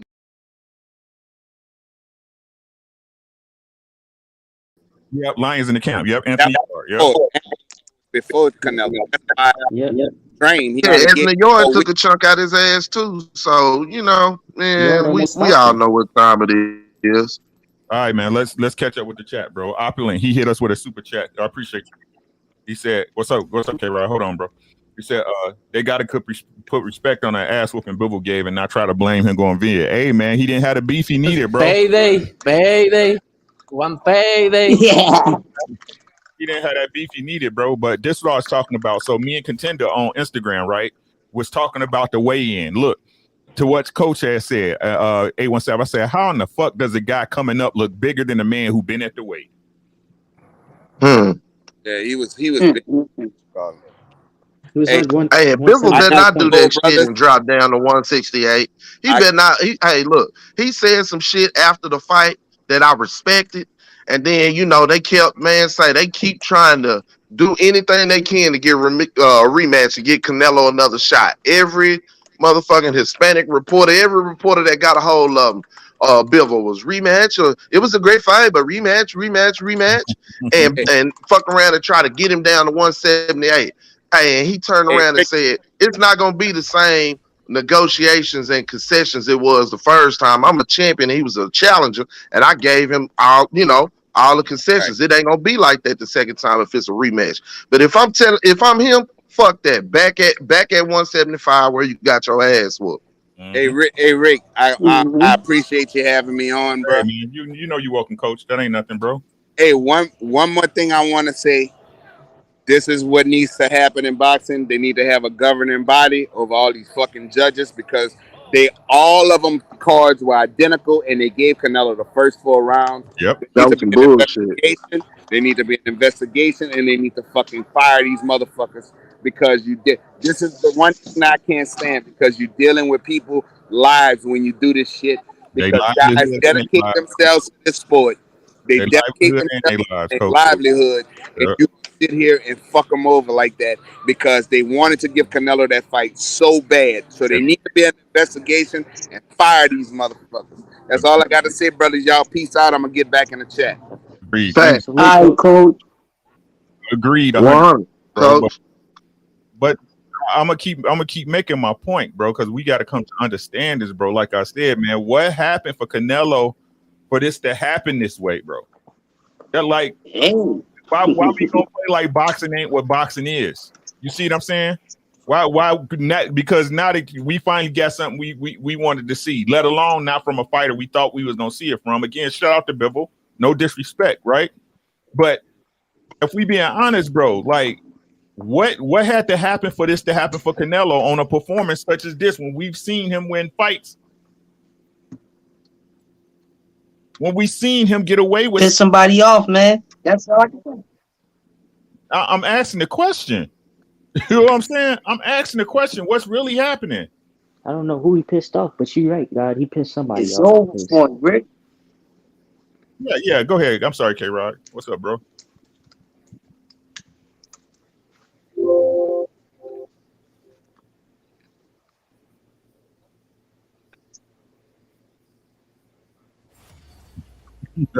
Ever?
Right.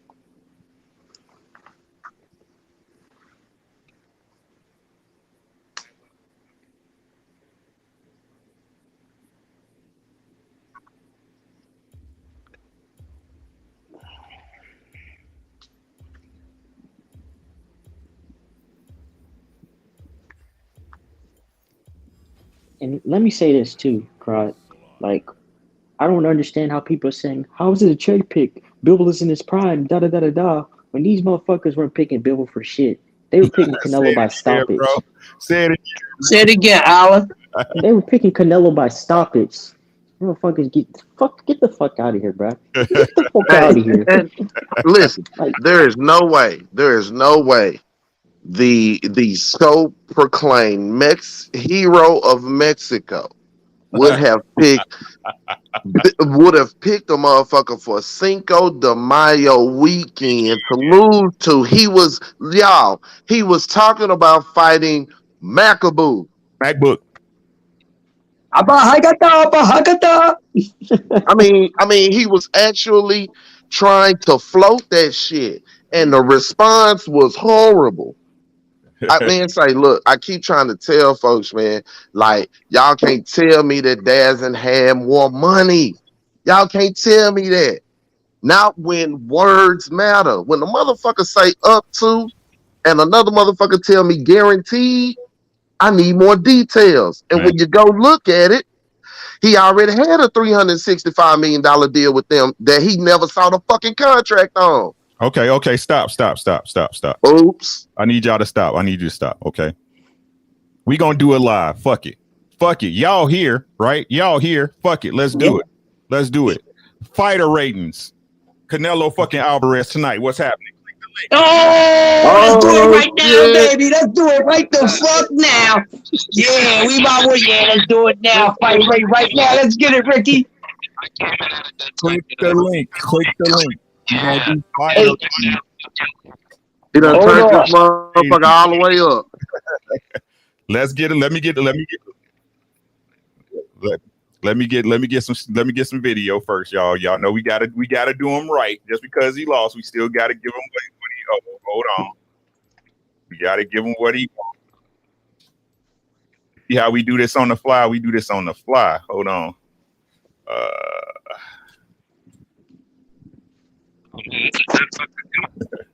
Oh, right on this shit. Oh, hey, Ricky, you know a couple of fellas gonna come back snapping like, man, I ain't expect this at the last minute. But I love spontaneous energy, man. Let's go. Hey, this what happen when you don't stay. That's right. That's why you gotta pull up. Pull up. Let's go. We right here. Y'all know I'm gonna kill the audio because they be copyrighting niggas, so y'all bear with me. Here we go. We're gonna share the screen. Canelo about to get cooked again. That's all. Here we go. Oh. He been getting I just wish I was on Twitter to be able to cook this man. I got suspended from Twitter. So. Oh, no, yeah. That's why I ain't seen you on there, Alan. Well, been on his. Hey, don't get it twisted though. You know what I'm saying? For us to expect so much on a motherfucker, that must mean he ain't trash. You feel what I'm saying? The kid. I keep trying. Right. I don't say that, bro. Right. Well, I don't think any of us. I don't think any of us have ever been in the mind that Canelo is trash. You know what I'm saying? Not at all.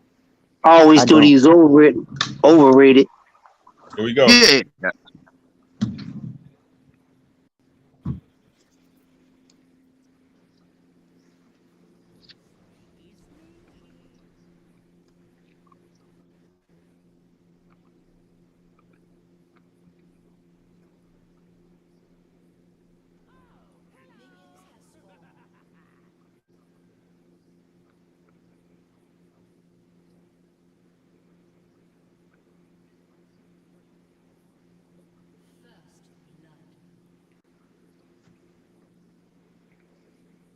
I think it's the year for all Justice Leagues to die. You feel what I'm saying? Like 2022 is turning out to expose a lot of motherfuckers. You know what I'm saying? If you ain't about your shit and you've been ducking line and shit, the rubber done met the road in 2022. But hey, 817, me keeping a buck with y'all. I told y'all, man, money is thin in boxing right now, bro. They only got so much to spread around right now, my guy. You know what I'm saying? So you gotta be able to return that investment, bro. You gotta be a real product to come through, and it's just gonna happen. I keep trying to tell y'all, man. It's gonna happen. We just gotta get through it. It ain't no different than life, bro. You gotta get through the bullshit before you can get to the ice cream. You know what I'm saying? That's what's going on right now. It's like he has skills, but it's severely hyped up to something greater that he is. Facts. L Flower said Canelo about to get cooked. Let's get into it, man. It's payday. You want payday? I know that. Man, make sure y'all support the channel, man. R Dubs is the Cash App if y'all feel like giving. But let's get into it, man. Y'all see the highlights. Y'all know who we talking about tonight. We gonna do fighter ratings number 13 for Saul Canelo Alvarez, ladies and gentlemen.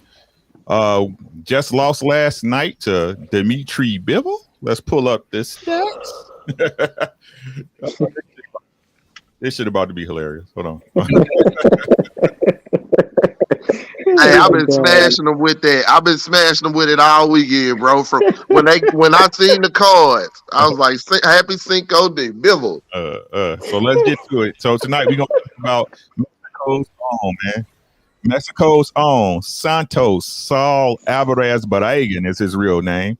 He's been a welterweight, light middleweight, super middleweight, lightweight, 5'8.5" reached 70.5". Born July 18th, 1990. He got a birthday coming up. 61 total fights, 57 wins, 39 by KO, 2 losses, 2 draws. Now, I appreciate you, Quee. Thanks. She said, one of the most solid brothers I know. I try to be. Thank you, sis. I appreciate it. It's payday. You want payday? I know that. Hey, man, we get up to 10 people. The link is crispy. Make sure y'all click the link if y'all want to get in on his fighter ratings. We're going to judge this man on a series of different categories. You want to know what they are? Boxing ability, power, ring IQ, footwork, strength of resume, defensive ability, his chin, that's the ability to take a good shot anywhere, and the eye test, right? That's what we always start out with. So we call Saul Canelo Alvarez, the eye test, 817. What do you see when you watch Canelo Alvarez? When I've watched the best of Canelo Alvarez, what I see is a very powerful fighter. He's flat-footed, not very swift of foot, but he has great upper body movement and he has a granite chin. So when I'm just, looking at the eye test, I see, a top-notch Mexican fighter. I do. I'm not going to lie. So I would give him, just by the eye test alone, the best of him that I've seen, I give him a 9. Okay, a 9. Thank you. And again, guys, if this is your first time here, we judge from 1 being the worst till 10 being the best. Let's see. Alan, young guy, what you got for him, bro? Based off the eye test? The eye test. Canelo Alvarez. I agree with 817 completely. Canelo, off the eye test, has great upper body movement. He has trash footwork, but he also throws very good body punches. I feel like he's a very good pressure fighter. I'll give him an 8. But that's just based off, the eye test and the competition, the Rocky Fieldings, you know what I'm saying, Liam Smith, all those fucking UK bums he fights, make him look like God. So I'll give him an 8. Gotcha. Thanks, bro. K-Rod. Damn. Explain yourself, man.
Damn.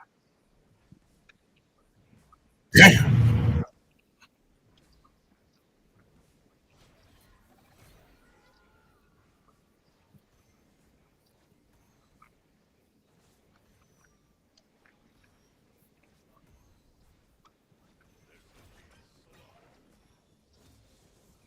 Well, hey, at least you explained yourself. Hey, shout out to my boy KJ. He said a 10 spot for the spontaneous fighting rate. Hey, we do what we can, bro. You know, we put it together real quick. Appreciate you. Payday.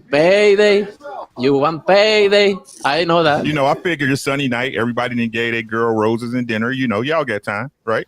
Where we at with it? G5, what's up, Jet? My brother, what's good? Ricky Dub. You got to give it to me, bro. I test for Canelo. I give him an 8. Nope. Where's it at? Where's it at, bro? What, you ain't hear me? I don't get my sound effect or nothing today. That's what we doing. That's where we at. Oh man, my bad, man. My sinus has been kicking my ass, man. Y'all forgive me, but I still give you the wine. Appreciate you. Goddamn, all the way down. It's official now. We here, man. We shaking, man. That shit been trying to get me. Make sure y'all to my brother G5 if he ain't already. What you got for the eye test for Canelo, man? What you got for him? Man, for the eye test, I give Cinnamon Clit an 8. I agree with a lot of things that you got that my brothers have said already. With me, I mean, I don't see no special effects. If you want to talk about basic, Canelo is really kind of basic. I mean, he can fight, you know what I'm saying? But he not, percolating and moonwalking across the ring. You know what I'm saying? He ain't doing giving us no flash and dash. You know what I'm saying? But, people get credit for that, these days. But Canelo not doing that. He got bad knees. You know what I'm saying? We already know that. His footwork, you know what I'm saying? He got ankle weights on at all times. So that's why he mastered, the waist up. Because, them knees not going to allow him to do, what he really want to do. Or he can't really get away from nobody that actually got legs. We already seen that. So, I mean, he can punch, he got power. I mean, he has, pretty smart ring IQ. A smart fighter. And I agree, you know what I'm saying? If you ain't got no big dog, then you're not going to beat him. So, on the eye test, I see, I see a real good fighter. Not a real good boxer. Ooh. You know what I'm saying? Very good. Yes, sir. Gotcha. You know what I'm saying? I see a fighter. You know what I'm saying? No jab, no none of all that. So what are we talking about? Boxing technique. Miss me with that shit. Yeah. So I give him an 8. He got talent, he got skill, but it is limited. Gotcha. Thanks, bro. Crush, where you at with it, God? Oh, here we go. Can I start off like this? Yeah. I'm gonna give Cinnamon Clitoris a motherfucker funky 7 for eye test. And I'm gonna break it down real quick. We're gonna keep it moving. For one, this guy has been titled as the wrong thing the whole damn time. G5 just told y'all he's a good little fighter. He's not a boxer. He's a puncher brawler. He don't have any sort of technician type of technique to him. When you really think about it, he's only as effective as his opponent. You see what I'm saying? So in a lot of times he appeared to look like a tactician against guys he was fighting. But Floyd Mayweather showed us he's far away from being a tactician. And then people running around talking, oh, he got better. He learned from Floyd. He learned what the fuck? What? He picked nothing up. Oh, motherfucking goddamn Floyd. Y'all got to stop this. So, and, talking about the level of competition, fight this dude gets a funky 7 for me. Let's keep it moving. Damn. Okay. What up, Jab? What's up with you, Aki? Yeah, that open scoring, fuck Lara, man. If it wasn't for that weak ass open scoring, which we've never seen again. And Trout, bro. That was done to give Canelo that fight, bro. Yo, Jabberee, what's up? What you got? Hello? Well, they talk about that open scoring shit. I gotta bang the gavel on that shit. Right. quick, fast, and in a hurry. Man. Know how I do judge, jury, and execution. Executioner. Make sure y'all subscribe to the Judge, man. The Jab Jamboree over there. Supreme Beast Boxing Talk, man. Make sure y'all subscribe to the Judge, man. Night Court. I ain't even What's going on? nice. What's going on, Judge? We're shaking all my bros on the panel, man. All right. What up, Ak? All right, Ak, you here, man? What you got? We doing fighter ratings for What am I rating it on? What Yeah, I you didn't get to catch you, Rick. What am I rating? Right now we're on the eye test, 1 through 10 for Canelo Alvarez. Oh, so just regular him overall. Yep. What you think when you saw him? Damn, that's a good one. That's a good one. I gotta give y'all credit, man. That's a good one. Him just off of the eye test. I could rate it Olympic style is basically 1 through 10, but I could say like 7.1 or something like that. Okay. All right. So if I'm gonna go Olympic style with Canelo, compare him to 15-round guys and me doing the whole 70 spill, I gotta sound intelligent, right? So I gotta go with a 7.5. Okay. You want to elaborate? I don't know why I said. Yeah. I don't think he's as special as people thought, and I'm gonna tell you why, Rick. I was sitting and telling people, and people that follow me and my brothers know what I was saying. I even told Drew on his platform. I said, "What happens if Bivol wins?" I'm a boxer. I'm not trying to get at nobody that's older than me, but I don't care if somebody's older than me. If you're not a boxer, then you just don't know certain things, in my opinion. I knew he had a chance of winning. A lot of people were just saying like that Canelo would just blow him out the water, and I didn't see that. If Caleb Plant did decently, I think that Dimitri Bivol was 1,000. He will fuck like what's the name up? Caleb Plant, like easily. Okay. So if you thought he did good, what is he gonna do? You just gotta know, like, all right, this dude's a cut above him. You know, so I knew just off of that he would do okay. You know what I'm saying? I didn't say that I didn't pick him to win, but I did say that he would give him trouble. And look, I should have ended up betting. Me too. He very well on his feet. My bro, I fell and won $400 off of doing that. I wish I wouldn't have listened to fucking everybody. I should have listened to myself, being a second generation boxer. You know what I'm saying? And I should have put money on. Next time, I swear, I don't care what anybody says, Rick. I'm listening to my fucking self. Next time Vegas gonna kick your ass. I'm not. If you don't box, no offense, but if you don't box, I'm not listening to you. You know what I'm saying? You just come in from a hateful place. I need people that are coming with an intelligent brain. Not I hate this person. That's the type of help that I need, because I feel like I needed that last night, because that would have been very detrimental to me. So I give him the 7.5 because overall I didn't like his feet movement. I definitely am gonna decrease you when it comes to your stamina. I feel like you have to have that in any fucking fighting sport. You have to have stamina, and his stamina not being able to hold up, the muscle capacity probably being too much for him. Him not even being able to calculate that risk. I gotta give him a 7.5. That's coaching right there, though. You see what I'm saying? That's his coach, and his team fell on him on that part. So 7.5, bro. Oh, Rick. All right, all right. Rick.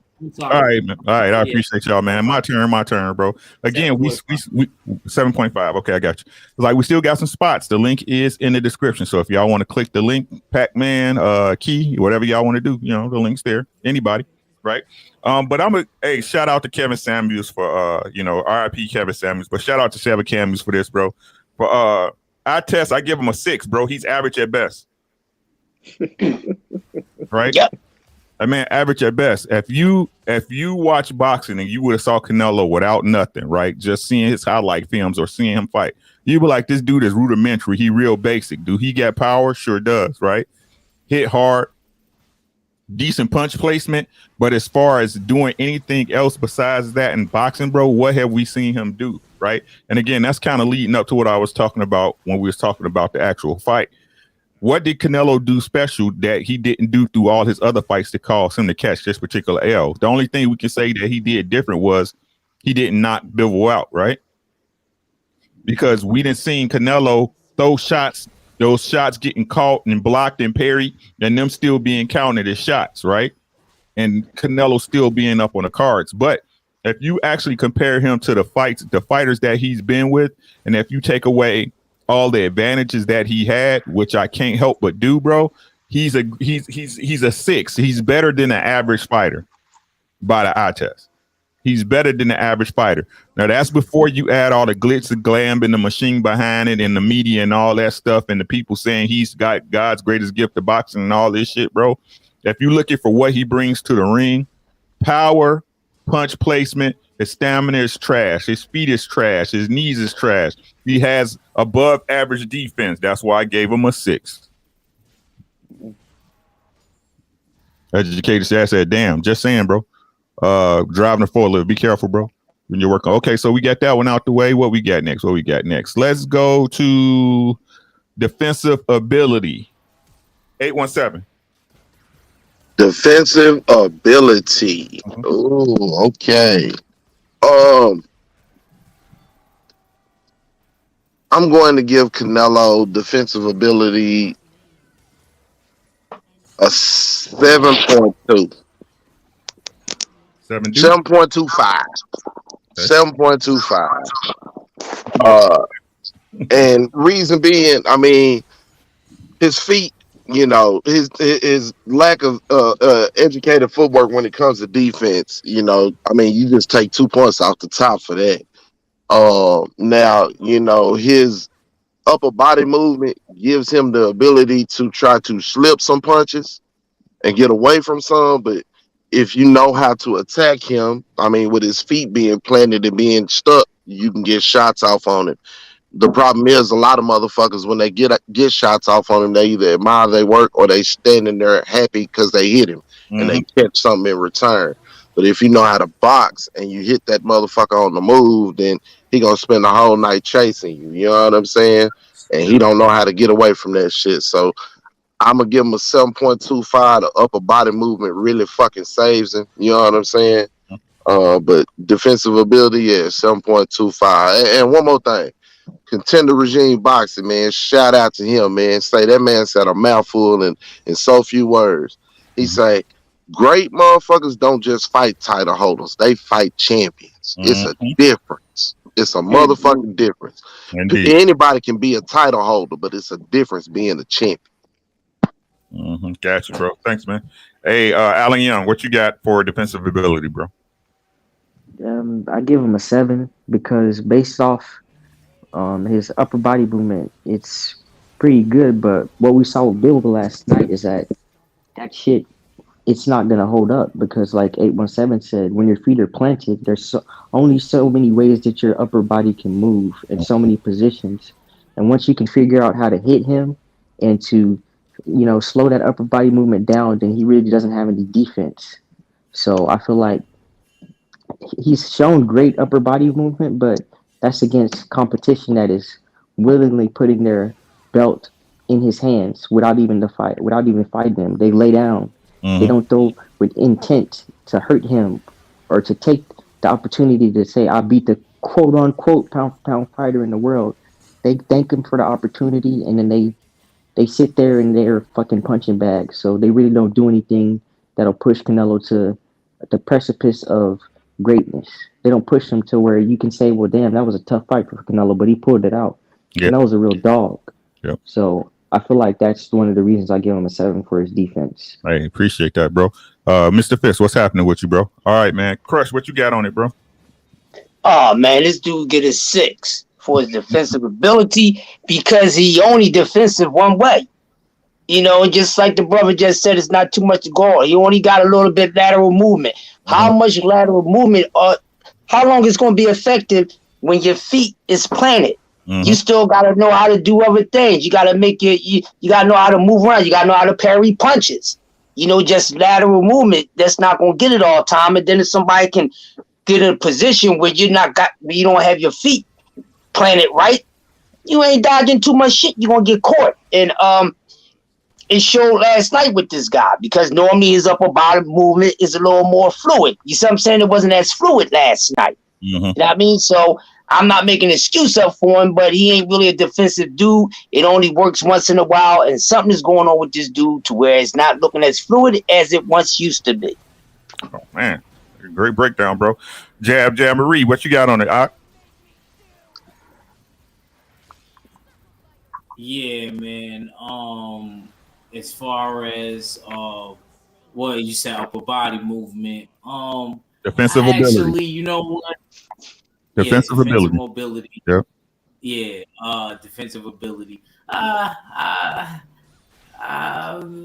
Maybe a 7.9. Because I actually, the only reason why, and I'm gonna tell you why, y'all, is I feel like he does better transitioning from defense to offense, better than a lot of dudes nowadays.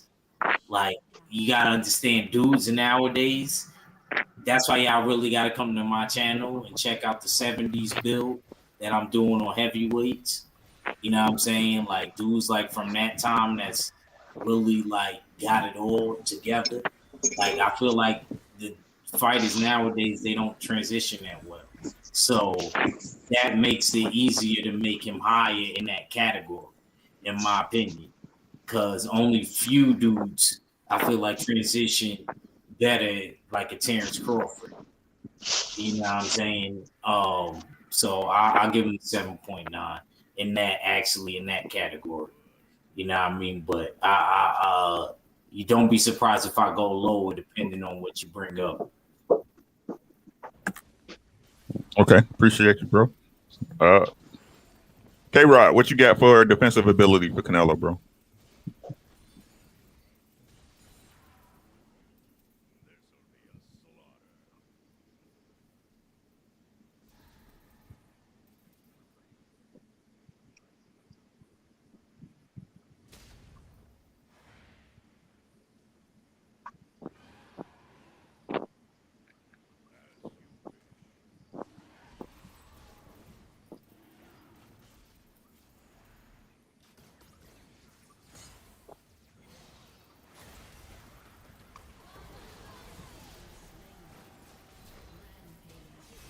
Got you, bro. Thanks for the explanation, guy. G5. Yeah. Oh, defensive ability. I give him a 6. Based off his competition. I mean, he had some good names. Don't get it twisted, but they didn't go in to actually win. They went in and collect a check. So based off their performances and what I have seen and what I seen last night, and then rewatching Floyd, you know what I'm saying, just desecrate his defense. I give him a 6. I mean, I agree. Just like my brothers had already previously spoke. You know, we know waist up, that's great, but that only works so long. You know what I'm saying, when you know what I'm saying, actually kind of in your prime or you're youthful. Just having good upper body movement can save you then. But as if you have deficiencies or bad knees and different things like that, you need to be able to have feet with defense. Because sometimes if you just know how to move, you don't even have to do all that weaving. You could just get clear and get out of range. And he can't even do that. Lateral is decent, but it ain't nothing spectacular. You know what I'm saying? His footwork is shit. You know, his knees are shit water. You know what I'm saying? He have a whole Dwayne Wade leg kick going on. Bitch, you a boxer, not a hooper.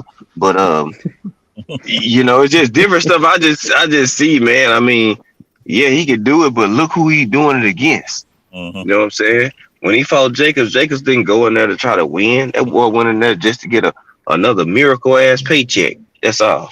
You know what I'm saying? So it's still based off debatable. what I seen, and when you see somebody really wanna fight Canelo and whoop his ass, then you get to see what his defense really is. And based off the people that actually really went in there and tried to fight him, and what we seen, it is slightly above average. You a 6, man. You're a goddamn LeBron James right now. You know what I'm saying? Hey, So, God damn, bro. Shit. Damn. Man, defensive ability, bro. Like, this one's tough, man. This is tough, man. I don't want to do him bogus, man. I'm gonna say he a 7 defensively, man. I'm gonna say he a 7, right?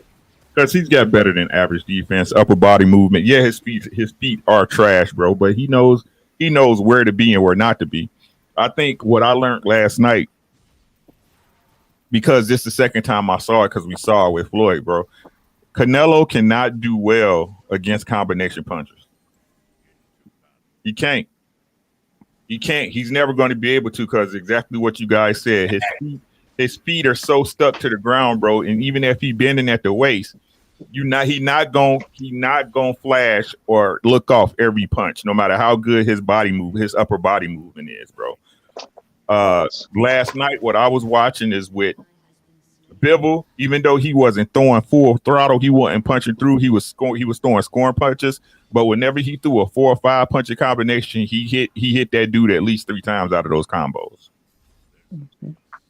At least 3. I don't care if y'all want to say. I don't care if y'all want to say that. They wasn't hard shots and all that other shit. I don't care about that, bro. He hit him, right? So it was, like I said, bro. His defense is better than the average fighter, but if you're a fighter that can stand in front of him, move him and turn him like Bivol did, and throw more than 1 punch at a time, I mean, I don't know what else to say about it, bro. You broke it down perfectly, bro. You broke it down perfectly. I don't know what to say. Like, his defense is better, like you said, better than the average fighter, but it's not the greatest you ever seen. Yeah, so that's why I got him. I got him at a 7, bro. Yeah, I got him at a 7. All right, next up, I'm doing the math while I'm at it too. All right, so next up, we did defensive ability and the eye test. Let's go to power. The power of Canelo. 817. Ooh, see, now this one's tricky, right? Because if you go by what you've seen, unfortunately, you would be like, shit, he a tick below Wilder or some shit, right? But goddamn, it's James Kirkland and Amir Khan and goddamn Jose Shashinto and motherfucking Juan Hewell Ramirez and a bunch of motherfuckers that was potato sacks. Shit. You know what I'm saying? So to say all that, goddamn me, I'm gonna give the motherfucker on power a 7.9. A 7.9, bro? I said 7.9 because any of the real motherfuckers he done fought, he really ain't do it to him. You feel me? Like, I mean, it's only a few. Shit, he couldn't land nothing on Floyd, and when he did hit Triple G with everything but the kitchen sink, and goddamn me, that motherfucker was right there, terminating. Yeah, man. He stayed so, and all the rest of the motherfuckers, I mean, was there to take a fall. I mean, besides Bivol, besides Bivol, he obviously decided that he wasn't that motherfucker. So yeah, 7.9 on mine, and that's being generous, man. Goddamn, I'm kind of hating it. Everybody else midding his ass, goddamn me. I at least got him at some decent cush level. Y'all got him at mid, goddamn me. Hey, Young, where you at with it, Al?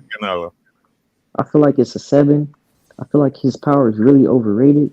Because when you fight fucking UK bums and fucking Amir Khan, James Kirkland, fresh out of prison, Matthew fucking Hatton, fucking whoever the fuck, fucking old ass Carlos Baldomir, Liam Smith, fucking all these fucking bums, or they're fucking old as fuck. And you're knocking them out. It's like, okay, he has power, but at the same time, it's like Bum Lufkin was standing there. You know what I mean? He really couldn't get Kalen Smith out of there. Who else? Fuck. Damn. Bivol was there to stay, and he was eating the shots. And out of like 60-something fights, he only has 39 knockouts, so that says it all. I feel like he has good power, especially when he goes down to the body. But I feel like that's just this competition. Is they're ready to lay down, so it's just like the first shot that you're gonna hit them with, they're going down. So yeah, it's a 7. Okay, got you, bro. I feel like I'm being one of the more generous people with Canelo, so I don't even like the guy a whole lot like that. So hold up. It's a 7. Hold up. The Boxing King Archives, peace to you, guy. He said Ricky Canelo wants a rematch at 168 pounds. Is that really a rematch? No, it's not. It's a catch weight. That's what it is. But like I said, man, y'all, this is Canelo we talking about. Boxing King Archives. Like, I mean, he the best. He should want a fighter at his best, right? Coach Joe, what's good? Payday. You want payday? I know that. Right, and these are the questions I hold for us. I be saying, Boxing King, like, if he the best, why he ain't doing what the best would do? Like nowadays in boxing, it seems like the best, what they get to do is pick and choose who they do and don't want to fight, collect all the money, and make, get respect from everybody, and they don't deserve it. That's what it seems like the best is to me, that people, I would say that the mainstream media want to get behind. The best is the people who really don't go through any tough challenges, that, they tell y'all they fighting the best when they really fight nobodies. And it's like y'all don't even watch boxing and understand talent when it's in front of y'all. So y'all just ride with the program. Say what you want to about Kovalev, but he wasn't no hoe. He fought Ward twice at the same weight. And he fought him for free in the second fight. Fuck you mean? And he ain't drop his belt to do no shit like that. So he a piece of shit, but at least he ain't no coward. And he fought him for free in the second fight. I feel like I agree with you 100%, God, because it's just like I feel like it's casual fields, like it's fucking pathetic. It pisses me off because these dudes aren't doing shit that none of the great fighters of the past are doing, and the fighters that are doing it, y'all are shit on them because they're black. Yep. So Earl Spence gets shits on daily for fighting fucking champions. Bell holder, real bell holder, title holders, champions. In the premier division, the fucking welterweight division, soon to be undisputed. He's not fighting fucking tune-ups and shit off injuries, off accidents. He's fighting champions, but y'all want to shit on him. But y'all give Canelo all this praise. Hey, Bole, for free. Do your research, bro. Do your research. That second fight with Andre Ward for fucking Kovalev was basically free. Yep. That's the truth. I don't make shit up, bro. Right? Crush, what you got for power for I'm about to say Kovalev for goddamn Canelo, bro. Cinnamon clitoris for his power. He gets a goddamn 6. And the reason why he gets a goddamn 6 because he ain't really knocked nobody out with that power that's, of any goddamn, elite level. He does. I like his power punches when he goes to the body. You know what I mean? That's why I see it's more effective for me. But then that's about it. You knocking over trash cans and retired dudes that just been in fucking goddamn World War II and the Korean War and all that. They ran down, got mileage on them like a motherfucking strip bar full of coochies and things like that. this guy, he's manufactured, bro, and everything about him is manufactured. That's why I'm great. I'm happy, bro. You doing this goddamn thing right here with these fighters ratings, so people can see the light. Because they really don't understand it. They look at something, it's not really what you think it is. You know, just like they got the world thinking that North is South and South is North, and that's it. The nigga get a 6 for his power. He ain't really been doing nothing with it, and it's only affected to the power, to the body. Enough said. K-Rod, where you at with it, bro? God damn, K-Rod. Explain yourself, nigga. Explain yourself.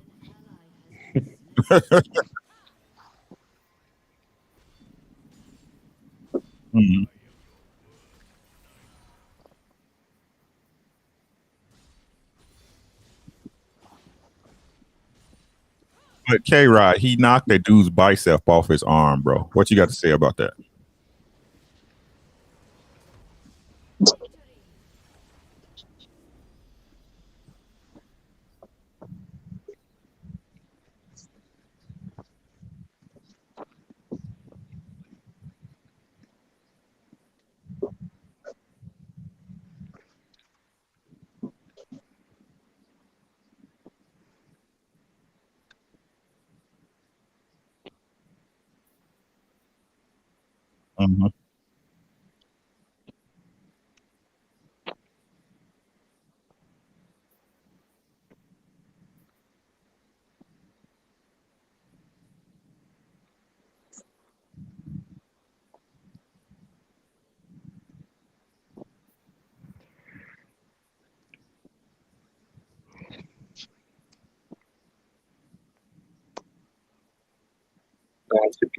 Okay.